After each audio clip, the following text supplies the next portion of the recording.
Oh, I'm here. I'm here, everybody. Here I am, alive and well. Thank you all so very much for your patience. This is Aaron Barker. You are listening to The Breakdown. And thank you so very much for the opportunity to be in your vehicle, office, residence, warehouse, farmhouse, hen house, outhouse, or doghouse, wherever it is you may be listening to the broadcast today. This very last episode of 2024. That's right, everybody. It is time to kiss 2024 goodbye. I am ready to say goodbye to this terrible, horrible, no good, very bad year. All of that's coming up. So much stuff to get into today. We're going to be talking about your 2025 goals or life goals, the biggest stories that we've seen in 2024 in both the secular and the Christian world. And we will also be looking at if someone says that you shouldn't pray for them, what should you do? Plus, detecting a sexual predator now by scent. That is a new development in technology to keep people safe and to keep children safe. So thank you all again for being with me and for joining me. As you can see, we are sans Erica Sauer today. She misinformation herself. She is actually off on vacation with her family. So wish her well. And hopefully everything goes well with her travels. And she will be back, Lord willing, next week for the first show of 2025. I can't believe, honestly, that it's already coming to an end, that it's already coming to a close. I know that at midnight on Tuesday evening, when it flips over to January 1st, 2025, I know that nothing is going to change. Everything is going to be the same. We're still going to have the same struggles. We're still going to have the same problems. We're still going to have the same issues, the same hurts and the same feelings and all of that stuff. I know that. Intellectually, I understand that. But there is just something about turning the clock, turning the dial, so to speak, to that next time, that next day, that next year, brand new, clean slate of a new year, and our ability to really just start over again in a sense. It's a new year for new beginnings, new opportunities, new friends. We continue to have the old ones. You don't scrap all the old friends and get rid of them. Some of them maybe, but not all of them. But I know intellectually, nothing different is going to happen.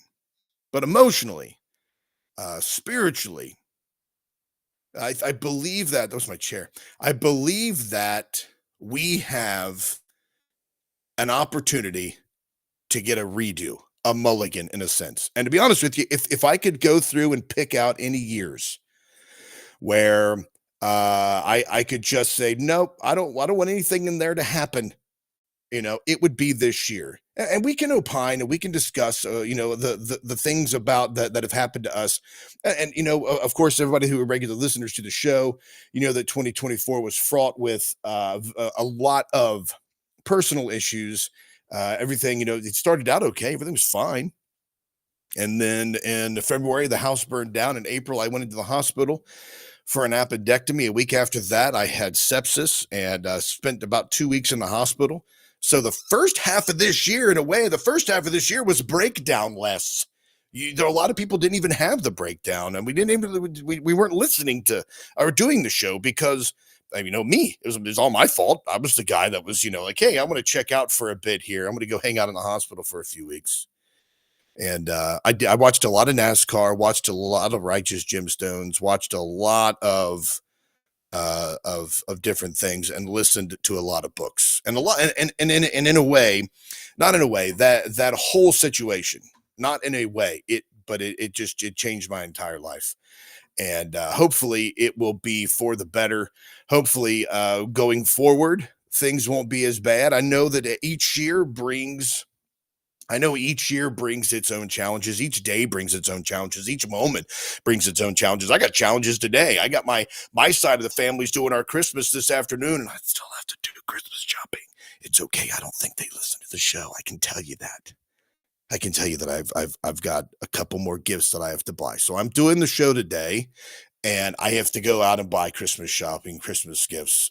So I'm like that close to having, an anxiety attack. I don't even know what that's like, but that's a new thing this year.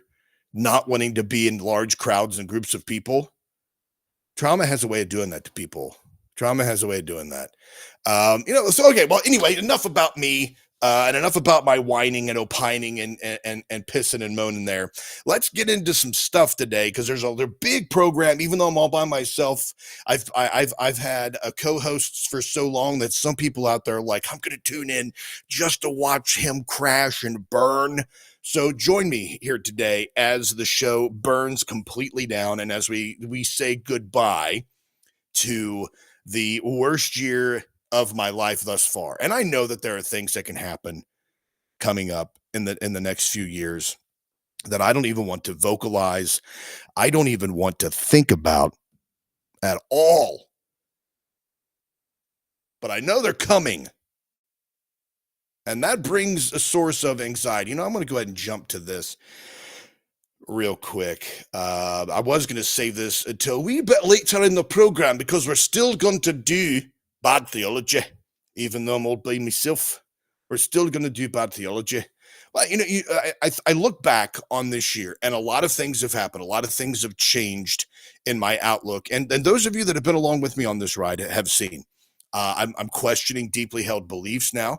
And not that I'm saying I don't believe in God anymore. Or I don't believe that Jesus is a Messiah. I'm not saying any of that stuff. I think I'm to a point now in my life where I have to start critically looking at everything because I believe that, first off, I need to respect the traditions, the scriptures, the things that have happened before me, and the more intelligent people that have come before me. I am not the smartest guy out there. I know that's a shock. If you're driving, you almost swerved off the road into a tree. I don't want you to do that. But I'm not the smartest guy out there. Typically the smartest guy in the room. I understand that, but not necessarily the smartest guy out there. Or person. I'm sorry. I'm not the smartest person. So I don't believe in any way that questioning traditions or questioning, scriptural things is at all being disrespectful. I don't believe at all that it is in any way. Disrespectful is a word. There's another word there. I don't believe in any way that it is a bad thing. I actually read an article on Bart Ehrman's blog this morning, but it's about being consistently critical in the good sense. And the quote that was kind of the marketing quote, you could say, the social media quote that was put out there was this: you have to examine, just because an ancient source says something doesn't make it historically accurate. You have to examine each and every source critically. You have to consider the biases of the sources. You have to check what a source says against what you know on other grounds to be historically right. Your other grounds have to be rooted in a critical evaluation of the other sources that you use to establish those grounds. Just because a source says something doesn't make it so. That's true of the Talmud, Tacitus, Livy, the Gospel of John, of Paul, Dio Cassius, all other ancient sources, including Josephus. That makes history much harder than any of us would like. What we would like to do is to show what really happened in the past simply by pointing to a source and saying, see, it says so right there. The words say it. That's what it says. I added the emphasis on there. That was all my emphasis. But he says here, you can't simply point to it that way. He says, what we want to do is to show what really happened in the past is simply point to a source and say, see, it says so. But the question is not only what the source says, but also whether it is probably right based on everything else we know.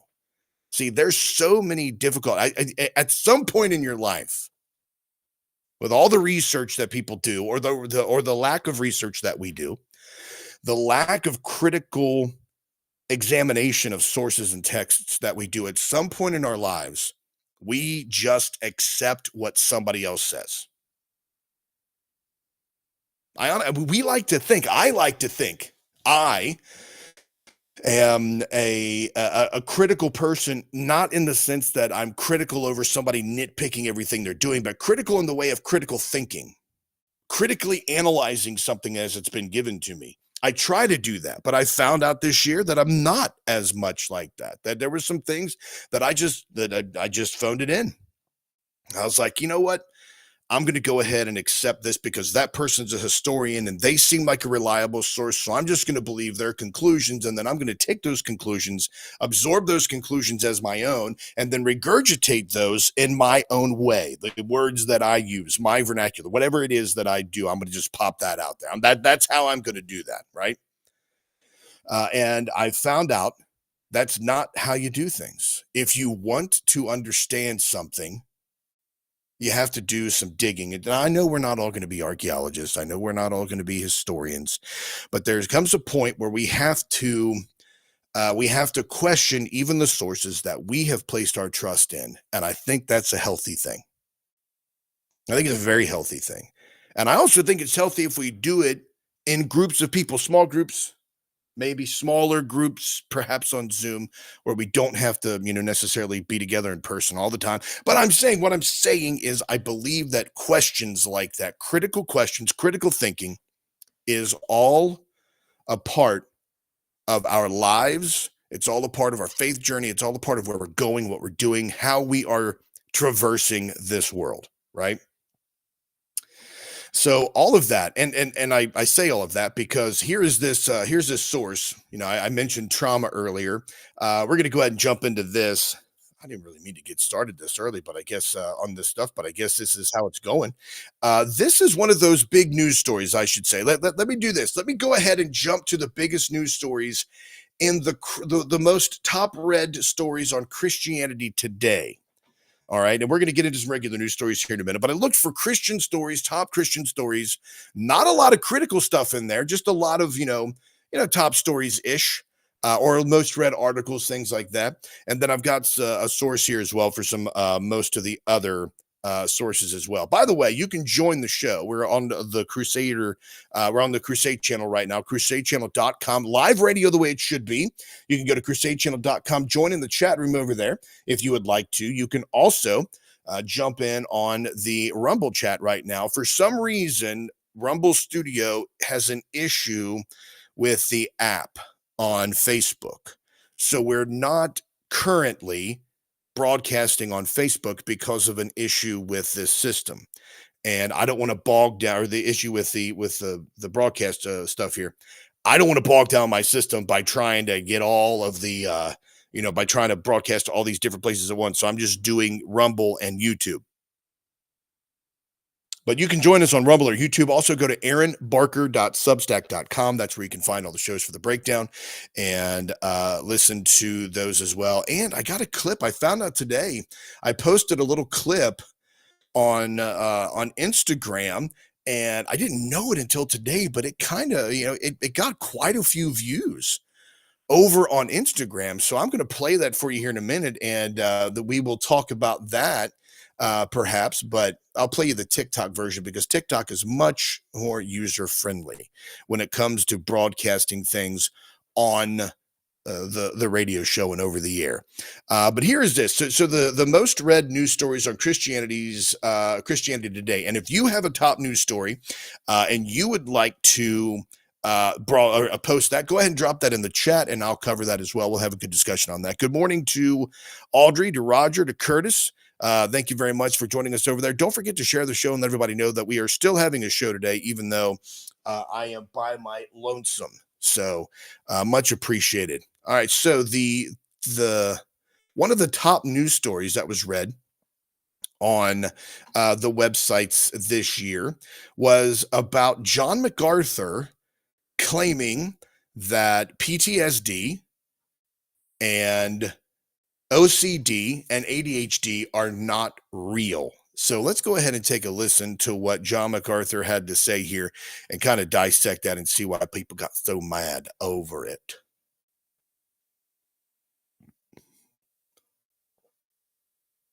There's no such thing as PTSD. There's no such thing as OCD. There's no such thing as ADHD. Those are noble lies. To basically give the excuse in the end of the day, to medicate people. And Big Pharma is in charge of a lot of that. If you understand, take PTSD, for example. What that really is grief. You are fighting a war, you lost your buddies, you have a certain amount of survival guilt because you made it back, they didn't. How do you deal with the grief? Grief is a real thing. But grief is part of life. And if you can't navigate grief, you can't live life. But if you clinically define that, you can give them a pill, a series of medications, and they end up in LA homeless on the sidewalk. This is in regard to children, it's the most deadly thing that's been unleashed on children, medication. All right, I want to stop there for just a minute. MacArthur is, for those of you who don't know who he is, he's a Baptist minister out of California. He had a pretty large ministry. Grace to You is what it's called. And he broadcasts around the world, has been doing so for a very long time, and considered by some to be, me at one point in my life, considered to be one of the greatest expositors of our generation. Now, the dude's 85 years old. You can tell there that he's kind of he's tired. But there was a comment, and I'm going to read it here in just a minute. But one of the things that I thought interesting about this was I would tend to agree with him when it comes to these disorders being considered real or not real. All right, and I've had this conversation and with several people before, and I've said that the words that it's not real, and I've said it to get a rise out of them, to try to get them to have a conversation back, to get a response from them, and then to be able. But when you say something like PTSD isn't real, what it is it's grief. You're worried, you're upset because you came home and your buddies didn't. You have survival grief, but grief is part of everyday life. If you can't navigate it, you can't go home. You can't you can't live life. I believe there's a bit of a difference in the psychological impact of what happens to a person when they lose a loved one, or when something like happened to my family this year. Your house burns down, you lose everything, right? There's something different about being thrust into a situation where it's either you are going to kill that other person and as many of those other persons as possible so that you go home, and for some reason you were in the same situations, but your buddy got blasted and he doesn't get to go home. Why am I still here? I think that that's a bit of a different kind of grief than the grief someone feels when they lose. Now, I'm not diminishing anybody's grief as well. I'm not saying, well, that's a lot worse than losing a parent, because it's not. But it is the way in which you deal with it. If somebody's sitting there and they're upset, they're crying like, oh my gosh, my mother died, or my father passed away, or I don't understand why I'm here, and my buddy got killed over in this war. And you're like, well, that's grief. You got to navigate it or you can't live life. Really? That's like telling a woman that had an abortion to get over, that got raped to get over it. There's a big difference in the way in which we address people. And maybe it's because I'm a little more sensitive to these situations now that I have also experienced something very traumatic, and I can see where people are coming from now. And I have a bit of more of experience and understanding that oftentimes the little pat on your head that says, oh, everything's going to be fine, honey, God has a plan and a purpose, that doesn't necessarily help me out in the middle of my grief, right? Well, God's trying to teach you something. Well, do you think he could have taught me something without having to see my buddy run over by a car, or a bullet fly through the skull of my friend, or what what's the purpose of all that? I'm sure the God of the universe could have found another and a better way to communicate that to me, right? But if we don't look at it like that, if we don't start considering it, we're going to end up diminishing other people's griefs, diminishing what other people have gone through, and taking away any ability we have to reach them and talk to them. Now, I will say this: Beth Moore did mention. She commented. And for those of you who don't know, Beth Moore is a very popular female preacher and teacher, which I'm going to address a little bit of that a little later too. Some of the posts that came up on Facebook about it. But she said, I've had several very serious conversations with my daughters and my board concerning my public voice and my aging when it filters naturally thin, and we're at a greater risk of saying more than we should. Please love and respect him, meaning John MacArthur, enough to sift what should and shouldn't be publicized. There is simply no way he could know, for example, what my husband has endured over being in a fire with his brother when he was a toddler and watching him burn and not acknowledging the reality of PTSD. See, that's the kind of thing that we don't think about. That's the kind of thing that is diminished because we don't consider fully everything that's happening in a person's life or their current situation, right? And that is it is a frustrating and deeply unnerving circumstance in which to be. And then somebody else commented after her, I hear you, Beth. We still need a group loan. That's not what I thought it was. But anyway, so that's one of the stories. So John MacArthur made headlines that way. He's really good, by the way, at marketing, at getting himself up there in front of the masses. He also made waves this year when he said that Martin Luther King Jr. Was not a Christian and attacked the character of Martin Luther King Jr. because Martin Luther King Jr. in his early formation of his Christian walk and going to college, that he had some issues or some differences in opinion or differences in theological understanding that somebody like MacArthur had. And that's really the way that most of these things happen, isn't it? It's when somebody differs from what I say, when somebody differs from my own personal opinions about Christianity, when somebody differs from my own theological dogma, when somebody differs from my what I've been taught, that's when we start casting dispersions. We start saying, well, that person's really not a Christian because a real Christian would believe this and a real Christian would never say that. We're guilty of the no true Scotsman fallacy. We just start throwing things out there and just start insulting people as best as we can. For those people, by the way, that are watching this over on Rumble or any of the other places, I apologize, but my camera is giving me some issues now. So you're going to be looking at a wonderfully beautiful claymation face of me until I get this figured out. But you can, well, I'm sure everybody's okay with that. They don't have to look at me. Let me see here. Okay. Also, for those of you who have listened to the show, a couple weeks ago, we had a gentleman on the show by the name of Scotty Roberts. Most people who listen to the show know who that is. Just in need of some prayers right now. He's in the hospital battling some illnesses. So if you all could be so kind as to say some prayers for them, I would, and his family would greatly appreciate that as well. So let's jump into this here. We see ABC News says these are the U.S. stories everybody have been talking about. When we get back from the break, we're going to address those. We're going to talk about them, and we're going to see what stories stuck with us and what stories we couldn't care less about. And we're also going to cover some of your stories, plus find out how you can detect a sexual predator simply by the scent. Coming up here in a minute. Asking the questions that get you kicked out of Bible studies and sent to therapy. You're listening to The Breakdown.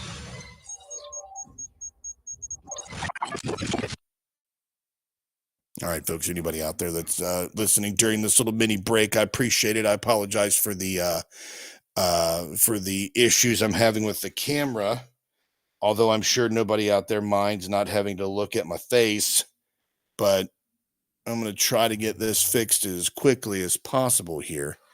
So just stay tuned and stay connected with me. I greatly appreciate your patience here.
And welcome back to the breakdown, everybody. Thanks so much for staying with me during that break. For some reason, I guess I'm not allowed to broadcast my face. Can I? I mean, does that mean I'm being censored if I'm not allowed to broadcast my face? Well, our viewership might go up in that case. But here's what I'm going to do. I'm just going to keep plugging ahead, doing the show, and hoping that won't impact anybody else's desire to listen and or watch. All right, so some of the top news stories that we've had. Don't forget, if you have something that I don't cover here, I'm probably not going to cover everything that you all have as well. But I had to reset, I had to refresh my page, so I'm lost all the chats there. If anybody was chatting with me, I apologize for that. But here we go. Here are the top news stories according to the ABC News, the U.S. stories everyone was talking about in 2024. It was the Alaska door plug incident. Minutes after Alaskan Airlines Flight 1282 took off from the Portland International Airport on January 5, a door plug blew out, sparking chaos on the plane. The flight was nearly full with the exception of a few seats. The two seats next to the missing door plug happened to be empty. Oh, boy. The Boeing 737 MAX 9 safely made an emergency landing. No one was seriously injured. That's pretty crazy because I took a flight a few weeks ago. And if you all can still hear me, please let me know out there to make sure that my voice is being carried out there. And hey, no problem at all. And as long as you can still hear me out there as well, that's fantastic. But I took a flight a couple weeks ago. I was by myself, and I was flying out west. And I thought I was upgrading on Delta. I thought I was upgrading to Comfort Plus, which gives you a little bit bigger of a seat, a little bit more leg room, right? And I thought I was upgrading to that. But what I didn't realize was I was actually upgrading to the exit row. Okay. And on the exit row, for those of you who don't know, on either side, there's three chairs there. Then I didn't know this, but I sat down in this exit row and I had a boatload of leg room. It was so nice. And it was only like $15 or something to upgrade to that. And I had a lot of leg room, but the seats did not, the armrests, typically you can fold the armrests up and kind of spill into the other seats. If you're a guy my size, you spill into the other seats. Well, this had solid armrests that went all the way to the floor. So it was almost like you were sitting in a little box, right? So that was, wasn't horribly uncomfortable, but it was different for me to have to sit like that. But it was a lot more comfortable, for sure. It was a lot more comfortable because I did not, I felt more comfortable. I felt a little bit more spread out there, but you also had to sign up. You had to sign an agreement that said that you were of good health and that you were able to withstand, or if there was somebody, if in the event of an emergency, you needed to help people out, that you would be willing to do that, and you would be able to do that, and that you didn't have any issues in doing that. So I was like, yeah, I'm fine with doing that. I can handle it. I can help other people out if necessary, and it was worth it to me. It was worth it to me because I was able to get that extra legroom there. But I was thinking, I'm like, for every flight now that I upgrade, if I can't get Comfort Plus, I'd really like to sit in that exit row. And this just happens to be 2 seats empty right next to the exit row. I probably would have tried to upgrade to those seats. But anyway, that was pretty crazy. It said that an NTSB preliminary report found that before the flight, 4 bolts designed to prevent the door plug from falling off the plane were missing. A Boeing executive told ABC News this summer that fuselage came to Boeing damaged from the supplier, and to fix the fuselage, the door plug needed to come off. Before they could get the plug back on, the plane needed to be moved. The overnight team put the door plug back on to seal the plane from the outer elements, but didn't install the bolts because it wasn't their job. The first team never filled out the paperwork when they removed the door, so the next team didn't know to put the bolts back on. Somebody will get fired for that one for sure.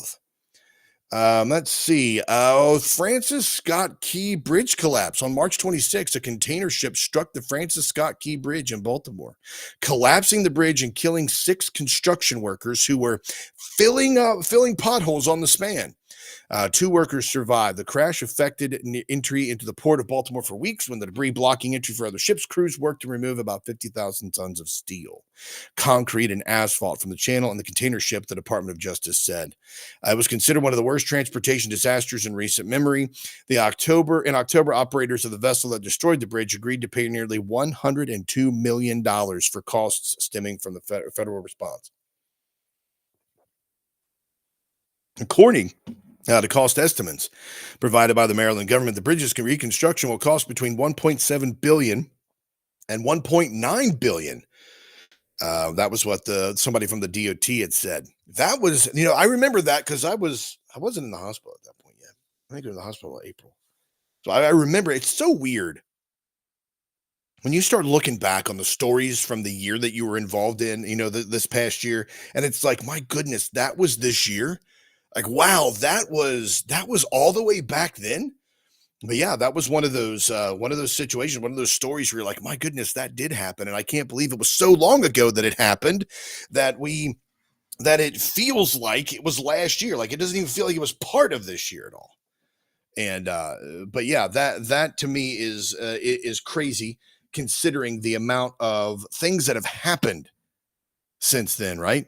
The amount of things that have happened, the amount of things that have been that have gone on. School shooter. I'm going to do this first. Alec Baldwin's Rust case was dismissed. Remember that one? Alec Baldwin, who Quiddy Fingers accidentally shot somebody on set of the movie Rust. His charges were dismissed. They dismissed the case, not the charges. In July, on day 3 of his involuntary manslaughter trial for the fatal on-set shooting of the cinematographer Helena Hutchins. The defense said in its argument for dismissal that live ammunition that came into the hands of local law enforcement related to the investigation was concealed from them. The judge agreed to dismiss, saying the state's discovery violation regarding the late disclosure of a supplemental report on the ammunition evidence injected needless delay into the proceedings, approached bad faith. It was highly prejudicial to the defendant. Meanwhile, Rust armorer Hannah Gutierrez was found guilty of involuntary manslaughter in March. She was found not guilty of tampering with evidence. Prosecutors said Gutierrez failed to maintain proper firearm safety, arguing her negligence led to Hutchins' death. Gutierrez is sentenced in April to 18 months in prison. 18 months in prison, and we haven't gotten anything yet for Alec Baldwin. Justice is what we want. I understand. I can understand. It's a simple mistake, Quiddy Fingers. A simple mistake. You don't expect, and everybody's like, he should know gun safety. He should know it. I mean, the dude he probably, from what his public persona is, he hates guns. He doesn't want to have guns. He doesn't want to hold on to guns. And in his defense, it's a movie. How many times has Alec Baldwin held a gun and shot somebody? How many times, how many hours have been spent by someone aiming a gun at another person in a movie and pulling the trigger, or aiming it around that other person, right? We don't know all the circumstances, but the thing that really pisses me off about this story is Alec Baldwin's refusal to accept any responsibility whatsoever. He won't even go, man, I effed up. I don't know what happened. Now, of course, he can't say that because then it's going to be used against him in trial. So the best thing for him to do is to keep his mouth shut and not talk to the public. But honestly, I mean, we have a pounce culture. We like to pounce on people as soon as they screw up. As soon as somebody we like screws up, we're like, oh, it's okay. They screwed up. Matt Gaetz is, all kinds of charges or all kinds of allegations against Matt Gaetz. Eyewitness testimonies that Matt Gaetz is a sexual pervert and had sex with an underage girl and partied hard. And it's all like, oh, that's all garbage. It's all allegations. They didn't find anything wrong. They didn't even charge him. It's okay. But Alec Baldwin has this mishap, a horrible, terrible mishap, and people are like, hang that guy, he's a dummy liberal moron, and he should know about gun safety. He's an actor. How many times have people talked about how actors and athletes should keep their mouth shut in politics? It happens all the time. That is one thing I think is kind of happening towards the end of the year here with Matt Gaetz. All of the allegations, all of the things being said about Matt Gaetz. They're like, hey, look at Matt Gaetz. He's a pervert. He's a sexual pervert. He's really, really kind of a creepy guy. He's got that creepy guy face. No, Matt Gaetz is fine. Don't give him his own television show over on the conservative networks. Why? Because we've got to hold on to that MAGA contingent. We can't let go of that. We got to have all those people on our channels. Yeah, that's exactly what this is about. It's about a money grab. It's about a power grab. It's about positioning and posturing. Here's another one. I drew a lot of ire over my opinion on this story here. If you remember, Ethan Crumley was the school shooter of a Michigan high school, right? His parents were found guilty, sentenced to 10 to 15 years in prison in April after, after each was found guilty on 4 counts of involuntary manslaughter in separate trials. Now, for those of you who remember this story, Ethan Crumley was the gentleman he was the boy who shot up Oxford High School. And it occurred, he took a gun to school that his parents had bought for him and walked into school and shot some folks. Surveillance footage showed Ethan Crumley entering a bathroom and exiting it about a minute later holding a semi-automatic weapon and gun. Immediately afterwards, he started firing in the hallway as hundreds of students passed through, transitioning from one class to another. When the students began fleeing, he methodically and deliberately walked down the hallway and shot into classrooms and at anyone who was unable to escape until he moved on to another classroom. Due to the quick response by students and staff, Crumley was unable to actually enter any of the classrooms. According to students, a voice over the intercom alerted them to an active shooter, and their teachers started locking and barricading doors and covering windows, convincing them it was not a drill. Those teachers also should be armed, by the way. Those teachers should have guns. They should be trained, and they should be ready to defend their students. You know, the hero stories, oh, they're such a hero. They're such a hero. They shielded this child from being killed. They probably both could have lived if the teacher had a gun and shot for or aimed for mass, center mass, aim small, miss small, and took out a school shooter. But anyway, others recounted hearing loud banging sounds before they realized the noises were gunshots and quickly locked the door. One student who hid in a toilet stall recalled hearing a gun being cocked outside the bathroom. Once the school had been secured, he opened the bathroom door to find several bodies lying on the floor. 12:51, police received the first of approximately 100 911 calls about the shooting and headed to the school. Within 2 or 3 minutes of the first responder arrival on scene, Crumley was arrested and unharmed by a deputy assigned as a school resource officer and a second deputy. The assailant allegedly still had 7 rounds of ammunition loaded into his gun and 2 15-round magazines. He would have kept going. The whole shooting lasted about 5 minutes, and a total of 32 spent bullet cases were found at the school. 3 students, Madison Baldwin, 17, Tate Meyer, 16, and Hannah St. Juliana, 14, were killed at the scene, and 8 other people, including a teacher, were injured. Madison Baldwin, Tate Meyer, Hannah St. Juliana. Those names should be said a lot more than the names of the school shooter. They were killed at the scene, and 8 other people, including a teacher, were injured.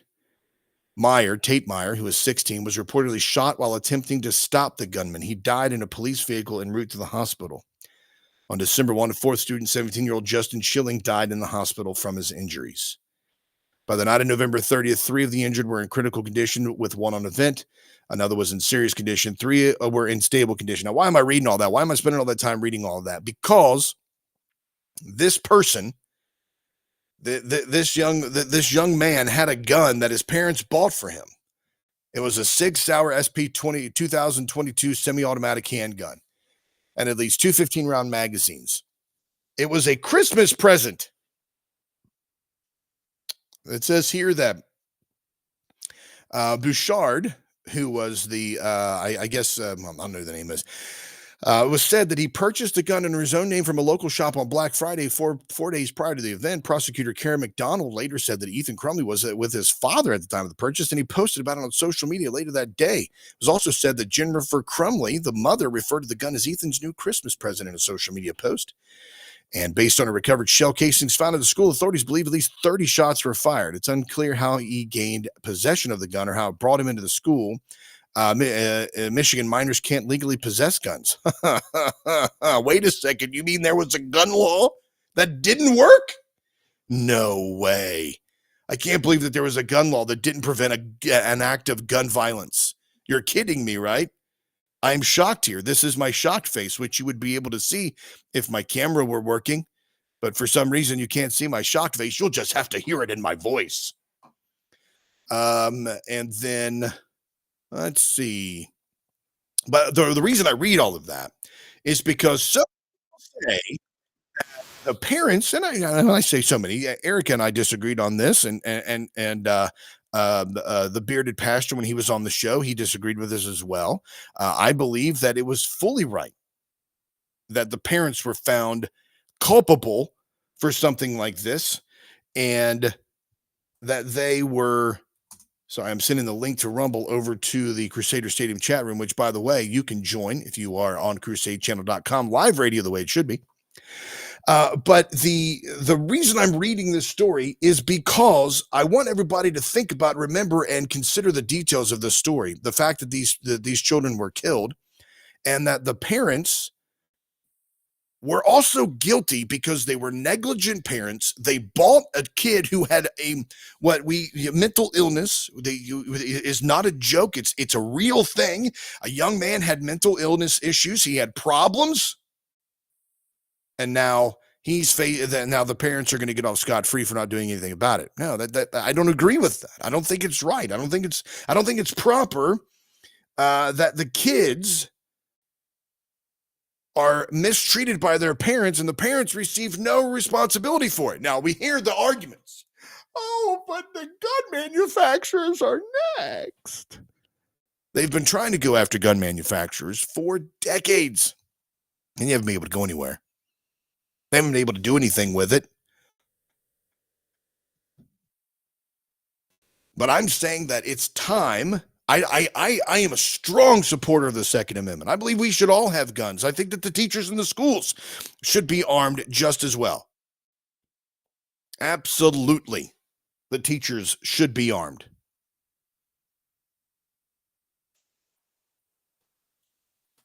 So I'm not arguing for gun laws that take away guns from people at all. I think young people should be taught how to use their weapons. I think that this should be an active part of community work. It should be an active part of a father leading his family and a mother as well. I believe that this should be the gun culture should not be so afraid of weapons and so afraid of guns. We shouldn't have that culture. We should have a culture that encourages the usage of weapons, encourages the safe usage of weapons, right? And in some instances, doesn't allow certain whack jobs to have weapons. But all in all, if in a situation like this, when something could have been prevented, and you know it could have been prevented, if a parent would have said something or done something and prevented it from happening, then I believe that the parents should be held culpable. Like, you were there. You know, we have Good Samaritan laws that are also put in place to protect people and to encourage people and to remind people that you really should do something to help people out. Right?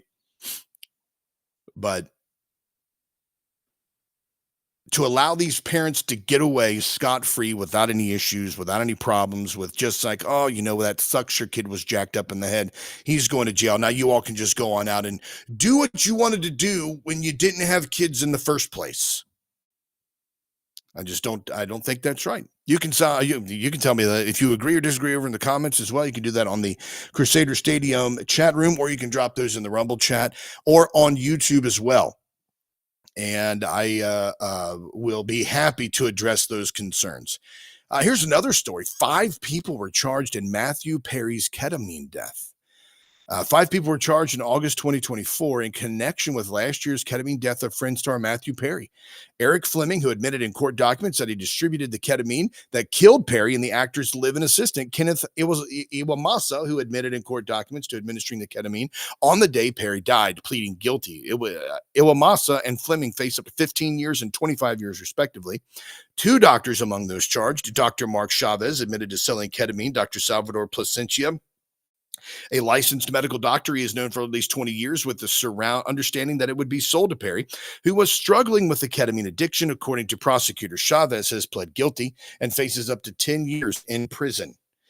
2 defendants pleaded not guilty, Placencia and Javine Sangha, a woman allegedly known as the ketamine queen, who is accused of selling Perry the batch of ketamine that killed him, the Department of Justice said. Sangha and Placencia face charges including conspiracy to distribute ketamine and are set to go on trial in March 2025 if convicted of all charges. They would face a minimum of 10 years and to a maximum life in prison. September, Georgia high school shooting. Another one, a 14-year-old student, Colt Gray, is accused of opening fire at an Appalachia high school in Georgia in September, killing 2 students and 2 teachers and injuring several others. The suspect's father, Colin Gray, is also facing charges for allegedly knowingly allowing his son to possess a weapon used in the shooting, according to GBI. Sorry, I don't know why I jumped to the Matthew Perry one and didn't cover that. But it says here that investigators believe the teen received the AR-style gun used in the shooting as a Christmas present from his father. The father and son have both pleaded not guilty. Now, why would we allow this guy to continue I say, quoting fingers, to be free? Why would we allow this gentleman to continue to be free if he bought the kid the gun? There are signs. All right. This isn't like, oh, my son is a great kid. He's awesome. I'm going to buy him this gift. What the hell? My kid shot up a school? You knew. There were signs. If you're watching, if you're paying attention.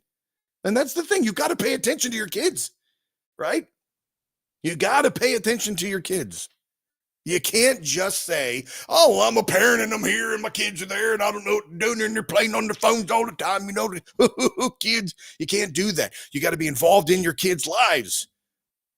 You got to be able to pick out details and things. You got to know when your child is struggling with issues. Be a parent. Wake up. Stop being some jackoff that floats through the world thinking that everything is hunky-dory or not paying attention to anybody else around you. Look at your kids. Sit down, have meals with them, talk to them. Have them put down their phones and look you in the eye. Ask them what they're thinking. You know how powerful that is in itself? You're just sitting there on the couch. Maybe you're scrolling, which is perfectly fine. Phones aren't horrible. They're not sinful. They're also not going to destroy relationships. They're phones. They're electronic devices. You're enjoying something on your phone. Your kid's enjoying something on their phone, or you're watching TV, or you're asking, hey, what are you thinking? What's on your mind? That creates an atmosphere and a climate of, my parents care what I'm thinking about. It doesn't have to be in the throes of a fight. It doesn't have to be when I look like I'm depressed. It's just a normal Saturday afternoon. You're hanging out. You're just sitting there. And the conversation's lull. It's not a time you have to, you don't have to constantly say things to each other. But in these situations, you ask your kid, what are you thinking? What's on your mind? That lets them know, hey, my parents are paying attention. Hey, my parents care. You ask your kid enough in circumstances or situations what they're thinking, what's on their mind, what's going through their head. After a while, the relationship you start to garner with your children is one of mutual love and respect. They think, hey, I can talk to my dad. I can talk to my mom. I might be able to talk to my dad easier about, like boys can talk to their dad easier about sexual questions or issues, or girls than they can their mom, and vice versa, which is fine. That's how it's supposed to be. But for heaven's sakes, pay attention to your child. It was, but that's very frustrating. And Timmy says here, got to pay attention to your parents too. Yeah, kids. But and if your kid thinks my parents don't like me, something is wrong. Now, I don't. Kids think of things and they do things and they say things and things are weird, right? I understand that. Not all kids, not every time a kid says something isn't true, you've got to be able to fix that and dispel those myths that a kid has. But if your kid thinks, hey, my parents don't like me, I don't think my parents want me around. I think my parents would rather me not be around, like Ethan Crumley's parents. Texts ignored. Nowhere in the hundreds of texts that they got, or the amount of texts that they got, was there ever a moment where the mother said, hey, I love you. My oldest is in college, and it doesn't happen every night. But I try to text her, good night, I love you. It doesn't happen every night. I'm not declaring I'm perfect, and I'm not saying my kids are perfect. My kids are pretty freaking awesome, though. And it has nothing to do with me. It's because their mom is awesome. But you scroll through the texts, and you can see where they told me that they love me, unsolicited. And they do the same thing with their mom. Now, again, I'm not saying that I'm a perfect dad. I'm far from anything considered perfect, especially when it comes to being a dad. But I just got to say that if you don't have regular texts or conversations with your kid that begin or end with, I love you, you're valuable to me, I'm proud of you, I don't think you're doing it right.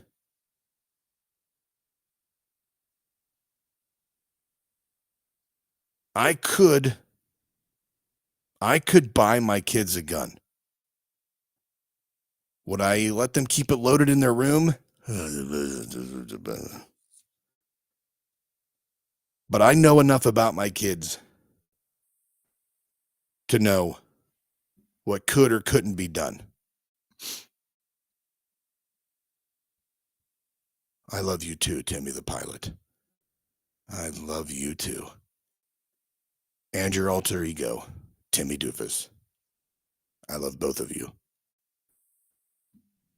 Deb says, I always tell my kids I love them and they do the same. See, that's what you do. And I'm pretty sure your kids are older than my kids, Deb.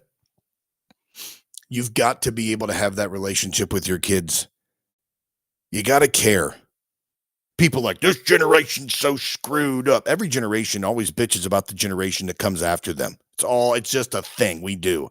It's like turning 40 and piss at a moment about back pain or knee pain or sleeping pain or whatever it is. But when you look at the kids and you say the kids are jacked up, well, I tell you what, their parents were your children at one point. What did you do to screw them up? All right, folks, we're going to take a quick break, try to get this camera fixed. When we get back, we're going to find out how to detect a sexual predator by scent. And we'll be talking about bad theology and such. You all have a great moment. We'll be back in just a minute. Don't go anywhere, please. I say, please, my psyche won't take it. Ah, crap. Hold on a second. All right, here we go. Oh, man, let me see if I can get this fixed in 2 minutes. Oh, man.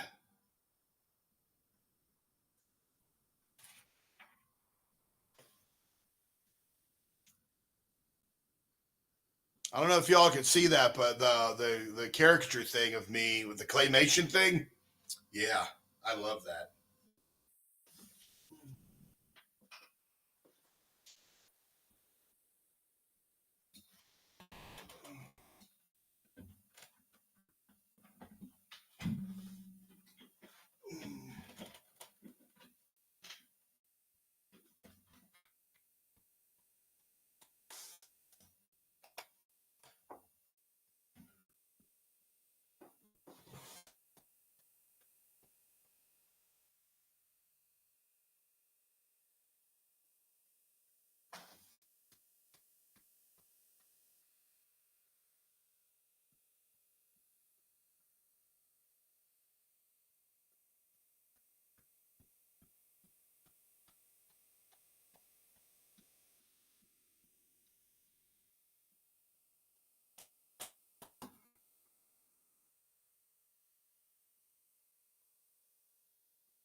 Oh, this might be a mistake, but I want to do something here.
All right, folks, welcome back to the breakdown. Thank you so much for staying with us.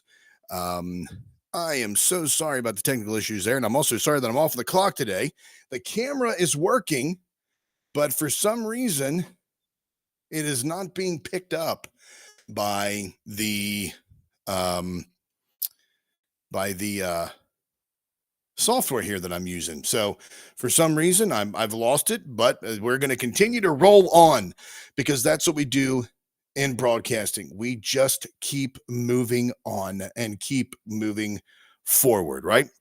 All right. So this hour, we talked about a couple of the news stories there. We talked about, well, here, just a couple of quick news stories that dropped in here. Diddy was arrested. Oh, my wife is all over the things about Diddy. And all over the whole story because it's absolutely insane. The entire story is right.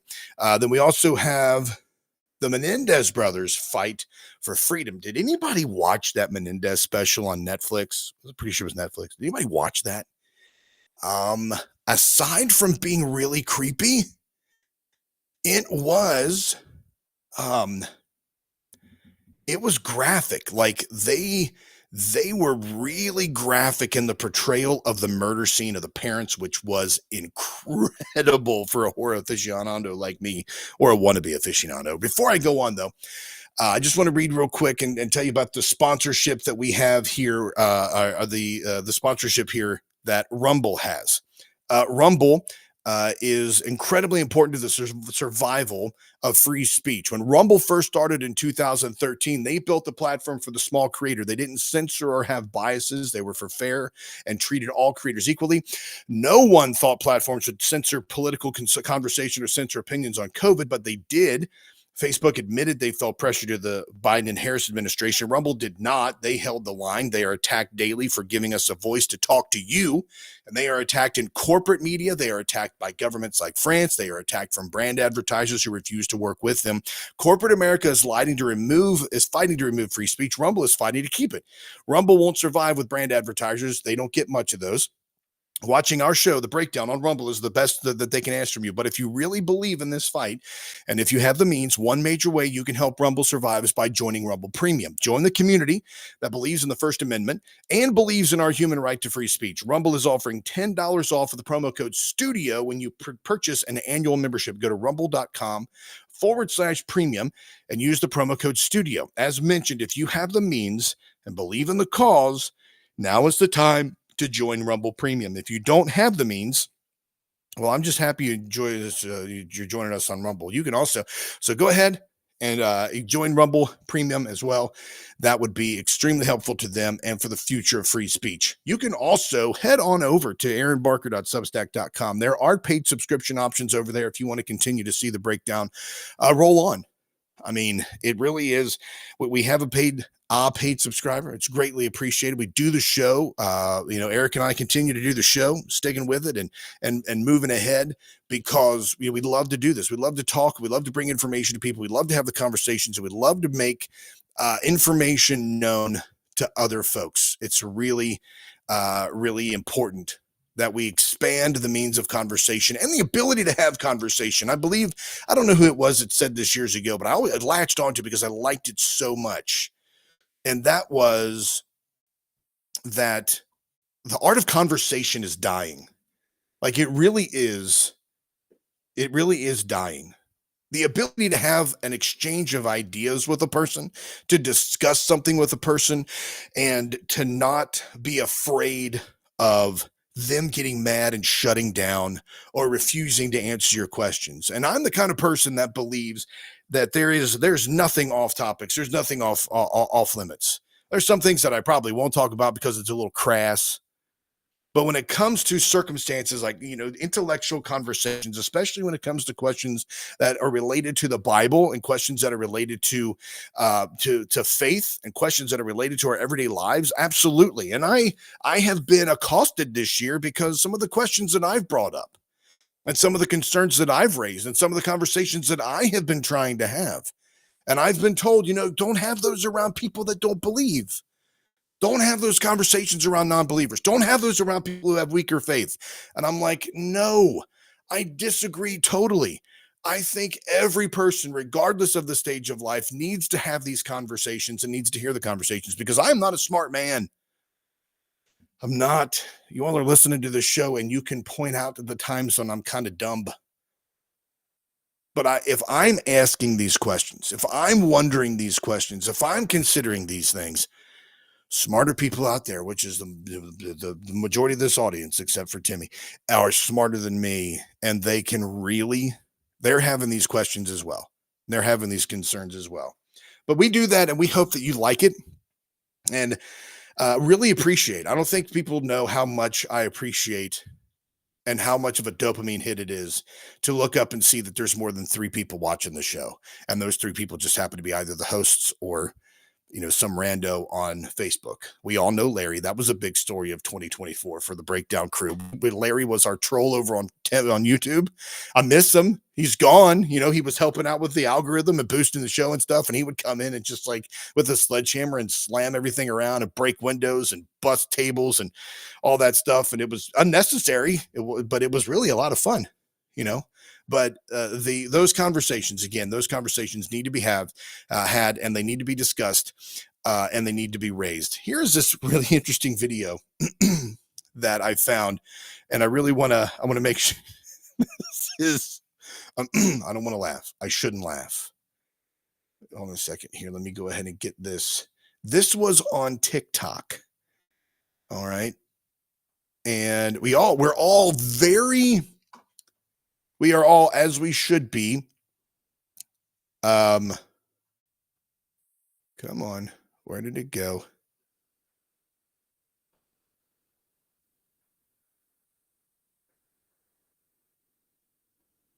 Okay. Rumble Premium. Hold on just a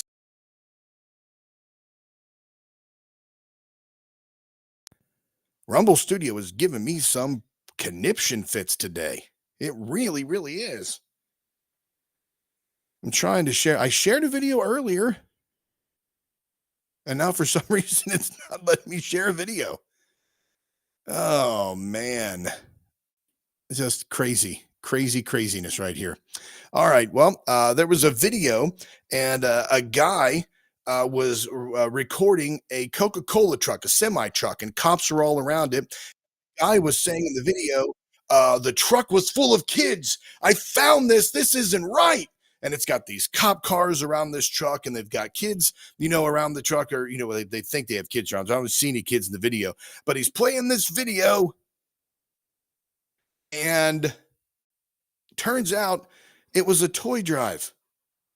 It was a toy drive that that the local authorities were a part of, and they were they were raising, they were getting toys for kids, and some guy presented it on social media as if there were kids being sex trafficked, and they were like, "Dude, man, you got it all wrong. This is a toy drive, and we're trying to get toys for kids for Christmas." Oh, that was that. I thought that was funny. It would have been much better if you could have seen the video, but the video was pretty much just the guy freaking out about it. All right, let's see here. What should you do if your neighbor asks you to stop praying for them? This is a New York Times story that I came across. So December 27th actually was a story. But the headline is, "My neighbor won't stop praying for me." It says here that, oh, hold on a second here. It says here that my neighbor is an 85-year-old elderly person. She's a very sweet woman, but she keeps telling me that she's going to pray for me. My issue is that she's very religious and I'm not at all. She prays for me and says it in person, texts, and emails for even the most minor situations.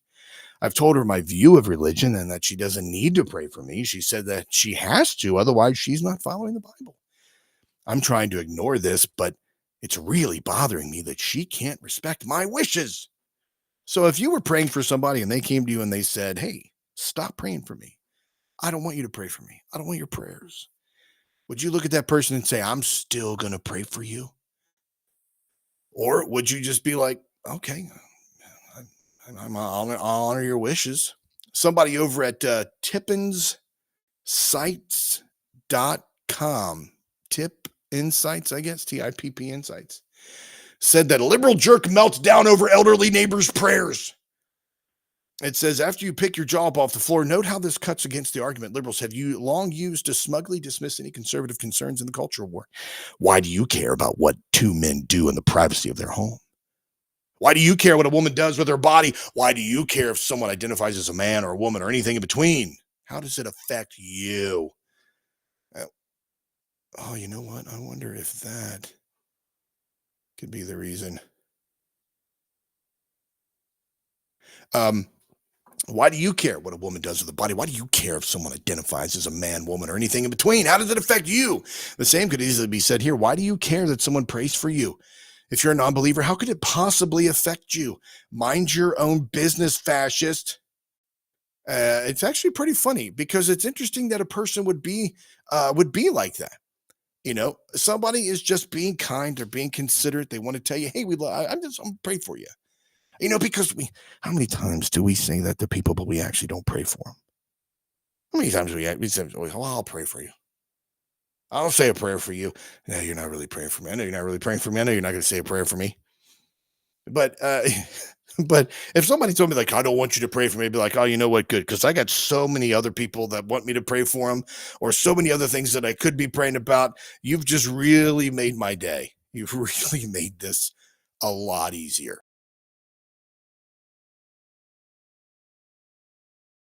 So in those circumstances, I think I would be just fine in saying to somebody, "Okay, I won't pray for you." But what would you say? What would you do? Would this be something that you would also be willing to forego if somebody wanted you to not pray for them? Would you say, "Okay, I won't pray for you. It's all good to go. We're fine"?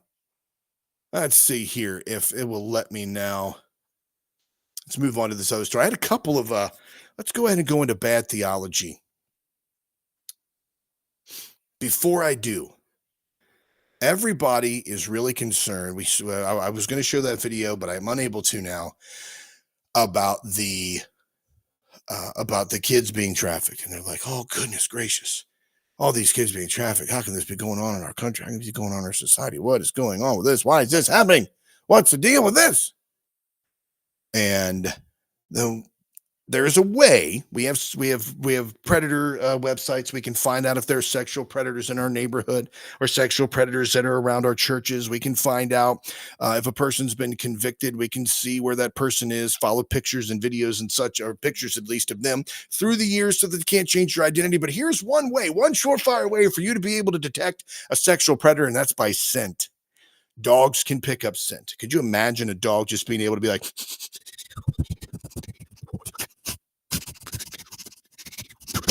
sexual predator, and they could just tell? The best way to do that here is by purchasing the Donald Trump cologne. You can wear that. President Donald Trump on Sunday used a photo of himself sitting next to First Lady Jill Biden to announce a new line of fragrances in his Trump Truth social app. A fragrance your enemies can't resist, and a fragrance that will send off sexual predator vibes. It's very easy to do that. Just go to gettrumpfragrances.com. That's the website where you can actually purchase the $200 bottle of cologne.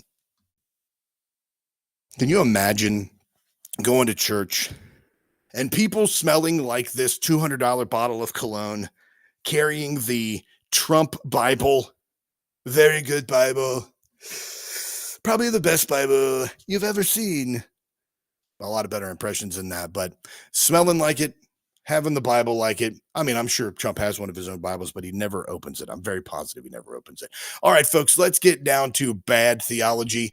It's time for us to dive into a lot of... You're teaching some bad theology. Your bad theology's annoying me. Oh, you're teaching some bad theology. Repentance is the only cure that you need. All right, folks, this is the part of the program where we talk about really bad theology. Now, I had several videos that I was going to show here, some interesting videos, but I can't do those today. Well, because I'm having issues with this. Now, a lot of people be like, that's God telling you don't need to do your show today. But I'm not feeling that. I just video issues. You all can look at the wonderful claymation picture of me on top of that in the radio studio celebrating a new year, which we're coming up on. Things are going to be great for 2024. As a matter of fact, Kent Christmas. That's a guy's name. Kent Christmas. He's a pastor. He's sharing what the Lord placed on his heart for us to know about 2025. He says, a couple of days ago, I was praying and the Lord really dropped this in my spirit. He said, 2024 was a year of battle. 2025 is going to be a year of spoil. Christmas says he believes the Lord is getting ready to release his treasures for his children who have stayed faithful to him in the middle of struggles. I want to know. I want that to get in your spirit because I believe that God is getting ready to release the rewards for all of us who have stayed faithful in the battle. Says Christmas. This prophetic message of encouragement comes right at a time when the entire world has been celebrating the birth of Jesus, something Christmas points out as a miraculous in itself. As divided as our nation has been, we have agnostics, we have atheists, we have Christians, we have non-believers, we have statistics that say 96% of Americans celebrate Christmas. That's an amazing statistic for a Christian nation that really has departed a lot from the faith, he says. With America seeking revival and repentance, perhaps this coming year of rewards is a reflection of the ultimate gift God has ever given to us, his one and only Son. You know what? The Lord, I'm feeling the Spirit right now. The Lord is saying something. Oh, I feel it. This guy's full of crap. I'm feeling that right now in my spirit. That just dropped in my spirit as I was standing here. I feel in my spirit that Kent Christmas is full of Kent crap. All these prosperity gospel preachers saying these things about, oh, you've been faithful during the struggle. God will now bless you with material abundance. That's garbage. Don't listen to people that says that. Don't listen to people who say that. If people who say that, they really have no understanding of the Bible. Because what they're going to do is they're going to point to the book of Job, which a lot of scholars say was not even, it is a story and not an actual occurrence. There's a lot of things in there that people are like, what the crap? You know, the narratives, the questions that were asked by Job's three friends, it's like, hey, a lot of scholars believe that those are written afterwards. That they were added to the story, that this is just a myth that was told to try to teach a lesson, because it really does not teach good things about God. The book of Job does not. I don't personally think it does. It doesn't teach the character of God as revealed in the New Testament. You know, you look at the book of Job, and the book of Job says, God was in heaven The devil was there. The devil challenges God. God succumbs to a temptation and says, "Oh yeah, go ahead and try Job. Yeah, he won't bash me." So Job, the devil does all the stuff. We know all of that. And then Job's like, dude, what the crap? I just want to know what's going on. He didn't curse God. He's just like, I want to know what's happening. Why is this going on? What did I do? And his friends were there with him and they were keeping silent. They weren't saying anything. And then finally they spoke up and started saying, well, God doesn't punish people unless it's because of sin. And God is telling you that you suck as a human being. He's going to crush you and destroy you and blah, blah, blah. And Job's like, look, I'm a righteous guy. I haven't done anything wrong. If he were here, I'd plead my case. I just want to know what's going on. God shows up, sidesteps the issue, doesn't answer the question that Job asks him, and then makes Job feel like crap because he even thought of the question in the first place. There's really a lot of gaslighting going on that. And then in the New Testament, you have Jesus who's saying, come unto me, all you who are heavy laden and all of you who are burdened, and I will give you rest. Take my yoke upon you, for my yoke is easy, my burden is light. You know, it says that God loved the world that he gave his only begotten son, that whosoever believes in him should not perish but have everlasting life. You know, how often he wanted to gather together his children under his wings like a hen does and broods for her children or her chicks, right? And now, I have no idea what this is. Anyway, all of that, as presented in the Old Testament, in the book of Job, does not have that same kind of character of God in the New Testament. And it's just weird to me. And then people will use that theology and they'll impose that on you and they'll say, oh, well, God is just testing you. He's just testing you. Is he testing me, or is this just a great cosmic gamble to see which one of us are going to break? You know? But that's a question that a lot of people have. And then they will use something like this, be like, if you stay faithful during trials, if you keep giving your money to this ministry, if you keep giving your talents and you keep blah, blah, blah, all that stuff that a lot of these churches use to manipulate folks and make them feel like they're going to get a reward or prize in the end. A lot of that stuff is just manipulative, especially these prosperity guys. I mean, you want to talk about something that really sticks in my craw. It's when somebody tells me that if you want to be if you want prosperity, you got to give. And I just think it's garbage. So don't listen to people like that. Don't listen to those conversations. Don't let them rule you or run your life. Because I can tell you, there's nothing in the Bible that says if you give to this particular ministry that you're going to be blessed. There is talking about giving with a generous heart to the church so that they can do the work of the gospel. But I don't see how having a multi-million-dollar mansion, bragging about all of the jets that you have and the watches that you have,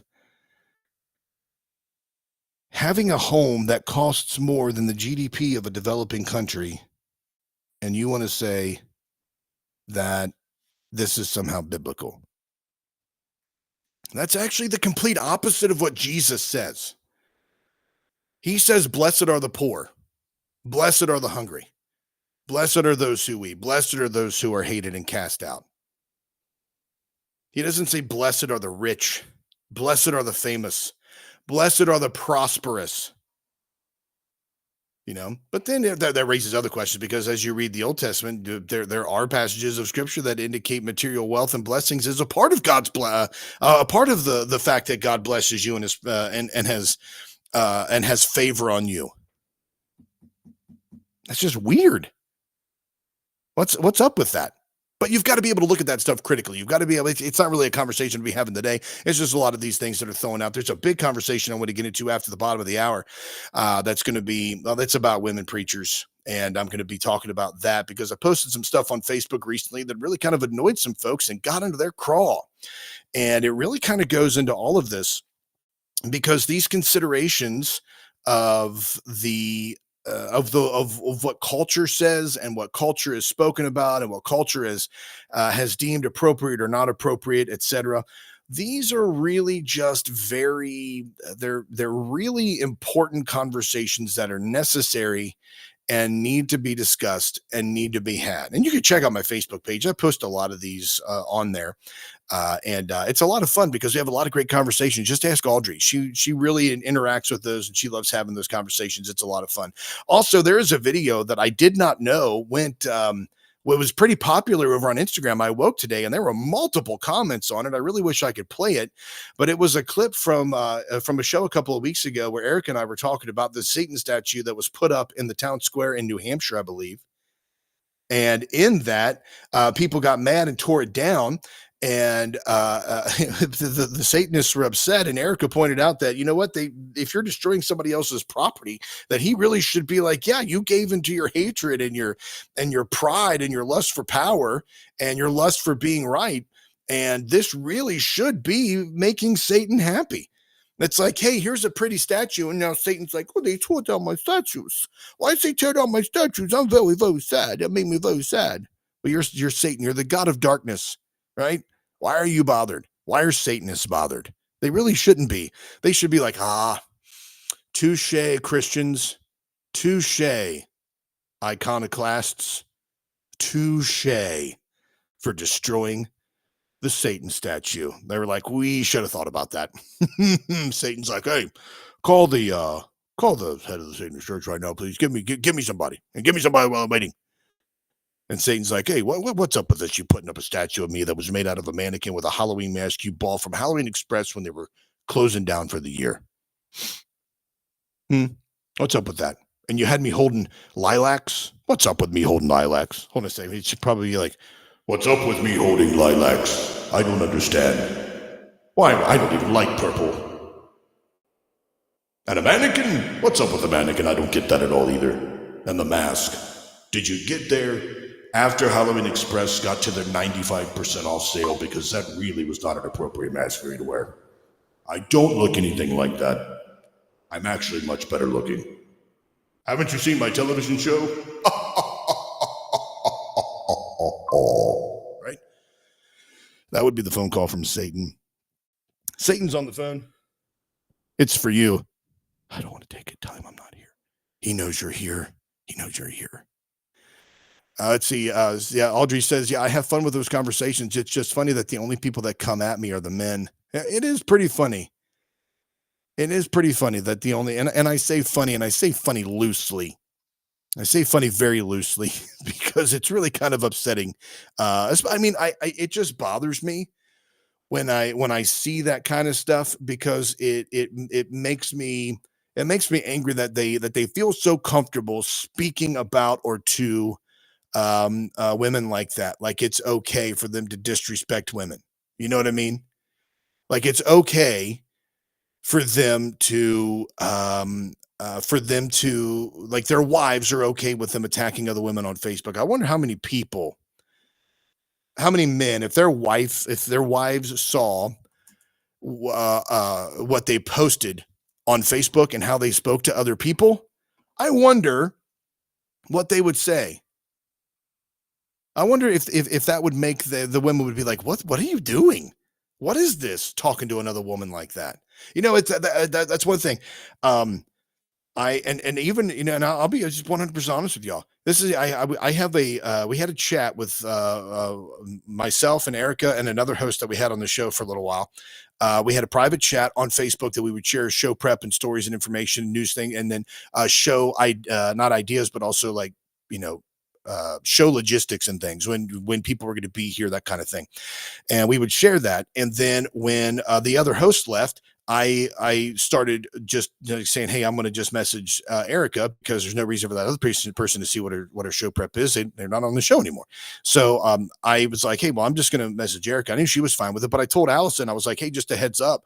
Erica and I are going to have a private chat now on Facebook. It's the show. We're going to be talking about the show and other stuff. I mean, we're friends, but I was like, Allison knows the code to my phone. At any time, she could walk up and say, give me your phone. I would give her my phone and she could open it up with the password. She could go into every single one of my apps and she could check everything on my phone. And I'm completely fine with it.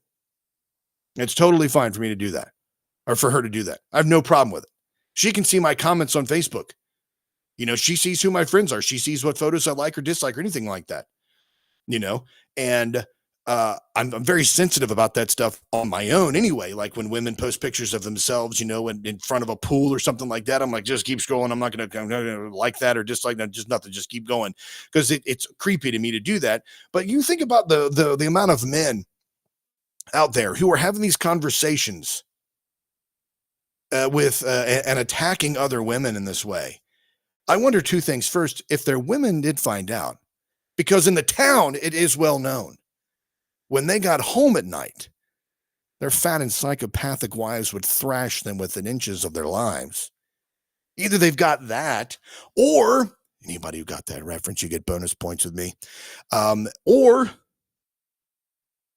they treat their women like that too. They disrespect their woman to talk to her like that as well. So, hey.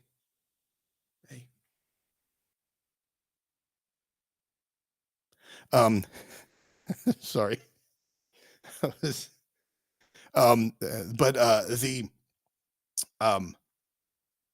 was I saying? I lost my train of thought there. Rambling for 2 hours by myself. I like this, actually. I miss Erica because she keeps me on track. But anyway, yeah, but this is the way that they treat their wives. That's probably the way they do them. They're probably the same guys that are saying, "I suffer not a woman to teach nor usurp authority over man." That's why I didn't go to break, because I didn't play the track. Okay, there we go. Merry Christmas to you as well. You're also listening to us on the Crusade Channel live at radio the way it should be at crusadechannel.com. So I thought I was going to be going to break in a minute, so I was just trying to add some fluff there until I did, but I forgot I didn't play my track because I was late getting back this hour. So here we go. This was a post I made a couple of weeks ago. Did Paul really forbid women to preach? Scholarly consensus is that Paul, an influential figure in earlier Christianity, likely only authored 7 of the 13 books attributed him in the New Testament. And this revelation, or this piece of information, sparks fascinating questions. How does this influence our understanding of Christian doctrine? What are the implications for the passages that restrict women from preaching, which Paul is now thought not to have written?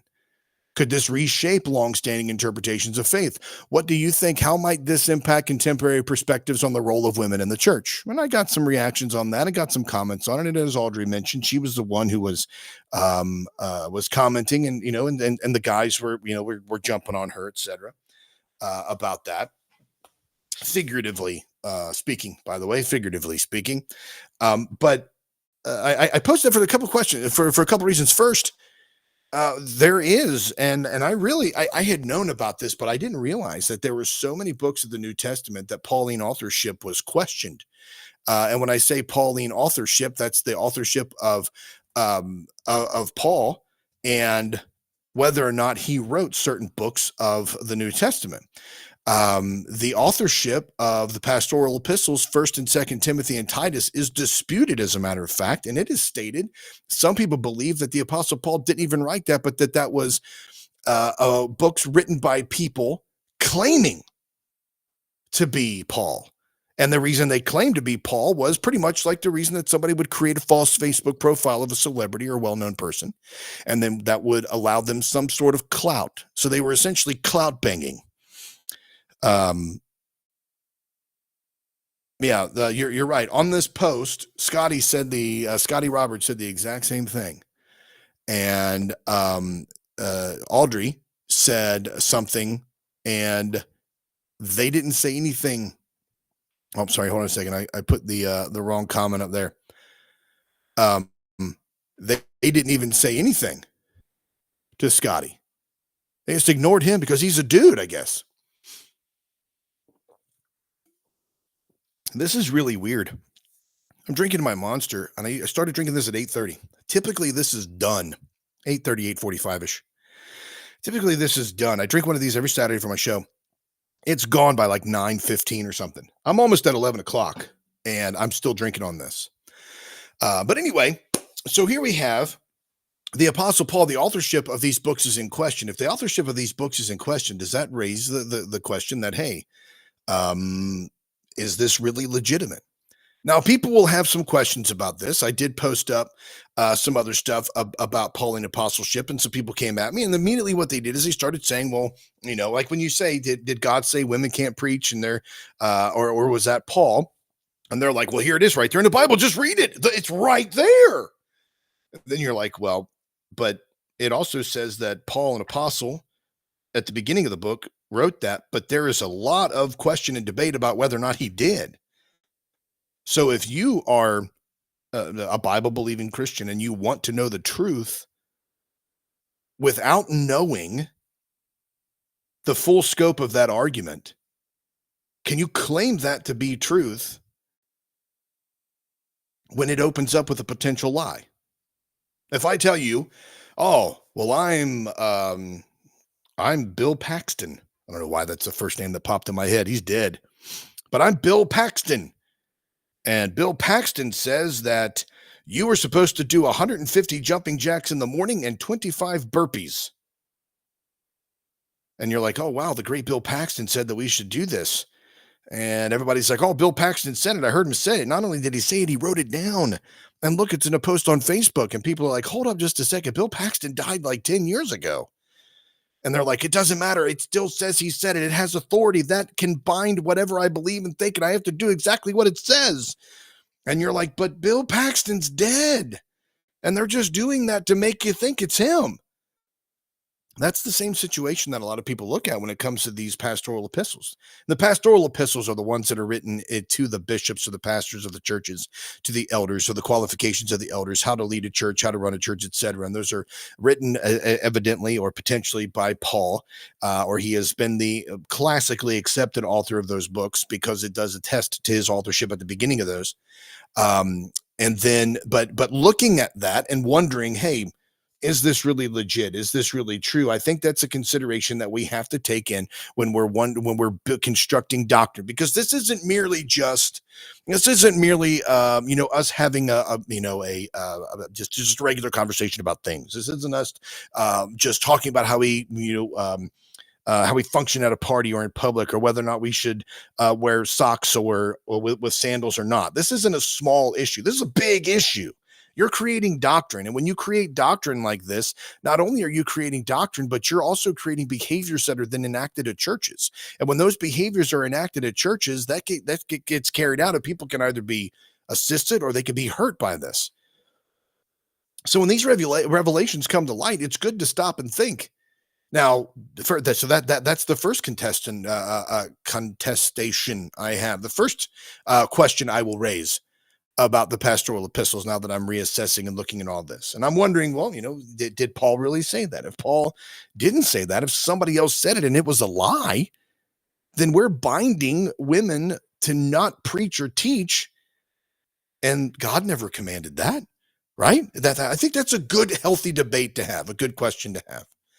And a lot of folks, a lot of well-meaning folks, this would have been me 6 months ago, would have been like, well, it's in the Bible. If it's in the Bible, we trust the Bible. There's unificality in the teaching of Scripture. There is sola scriptura, the understanding that it is Scripture alone. The traditions handed down by the churches, that this is the Word of God. This was the accepted teachings of the apostles, or written by the apostles, or close associations with them. And this is their attestation of what happened at the time. And that the Old Testament was already firmly established, and that the Bible that they used at the time was the Greek Septuagint, and Jesus would have been reading from Isaiah, et cetera, et cetera. And that he confirmed the teaching of the Scriptures because he quoted the Old Testament, and that he opened up from the Scriptures where he was when he was on the road to Emmaus, and he ran into his disciples, and he told them, this is me, I'm risen from the dead. And he opened from the Scriptures, the very beginning of the word, and poured it out. He didn't actually say it was me. He just told them that, they were worried about Jesus being dead. He presented himself to them as somebody else. Does that mean that he identified as someone else? Was Jesus transgender? Heads are exploding. I'm just playing. Jesus identified as a gardener. Okay. Anyway, but the people, and again, that is a traditional and historical understanding of how we got the Bible. That it is there, it exists, it has been delivered to us. We received that. We didn't choose that. And there's a difference between Catholic doctrine of the Church, of the Scriptures and the way it was assembled, and the Protestant doctrine of the Scriptures and the way it was assembled. The Church on the Catholic Church says that they gave us the Bible. That without the Church, you wouldn't have the Bible.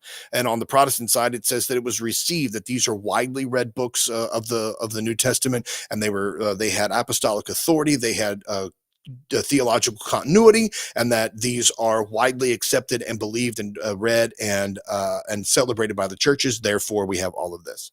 But then you ask the question: what about all the other texts of Scripture? Because there was no Bible at the time when Peter was saying that Paul was writing Scripture. There was no Bible at that time at all, right? Okay, so that's part of it, and I'm not bashing the people that believe that at all. I mean, that is a position that is, I mean, it's a very tenable position. It's a very defendable position on both sides of the aisle on that, either the Catholic understanding of the reception of the Bible or the deliverance of the Bible, or the opposite, the reception of it. Regardless, it's a very defendable position, and has been in usage for a lot of people, and it's done a lot of people a lot of good around the world. So I'm not saying it's bad. I'm not saying it's stupid. I'm not saying that people are dumb. I'm not saying that at all. I'm just saying now I want to challenge that a little bit. I want to poke the bear. I want to push on that bruise. I want to find out what it is about it, right? But here we have, every time I move my chair, it creaks a little bit, and it sounds like my backup track is starting and like I got to shut up. But so we have just a few minutes left here, and I want to continue on with this. In the New Testament, in 1 Timothy 2, and I'm not trying to be a Bible teacher here. I just want to talk about this discussion here. I don't have, I'm not going to seminary. I am not a pastor. I am a layman, right? I'm a lame man.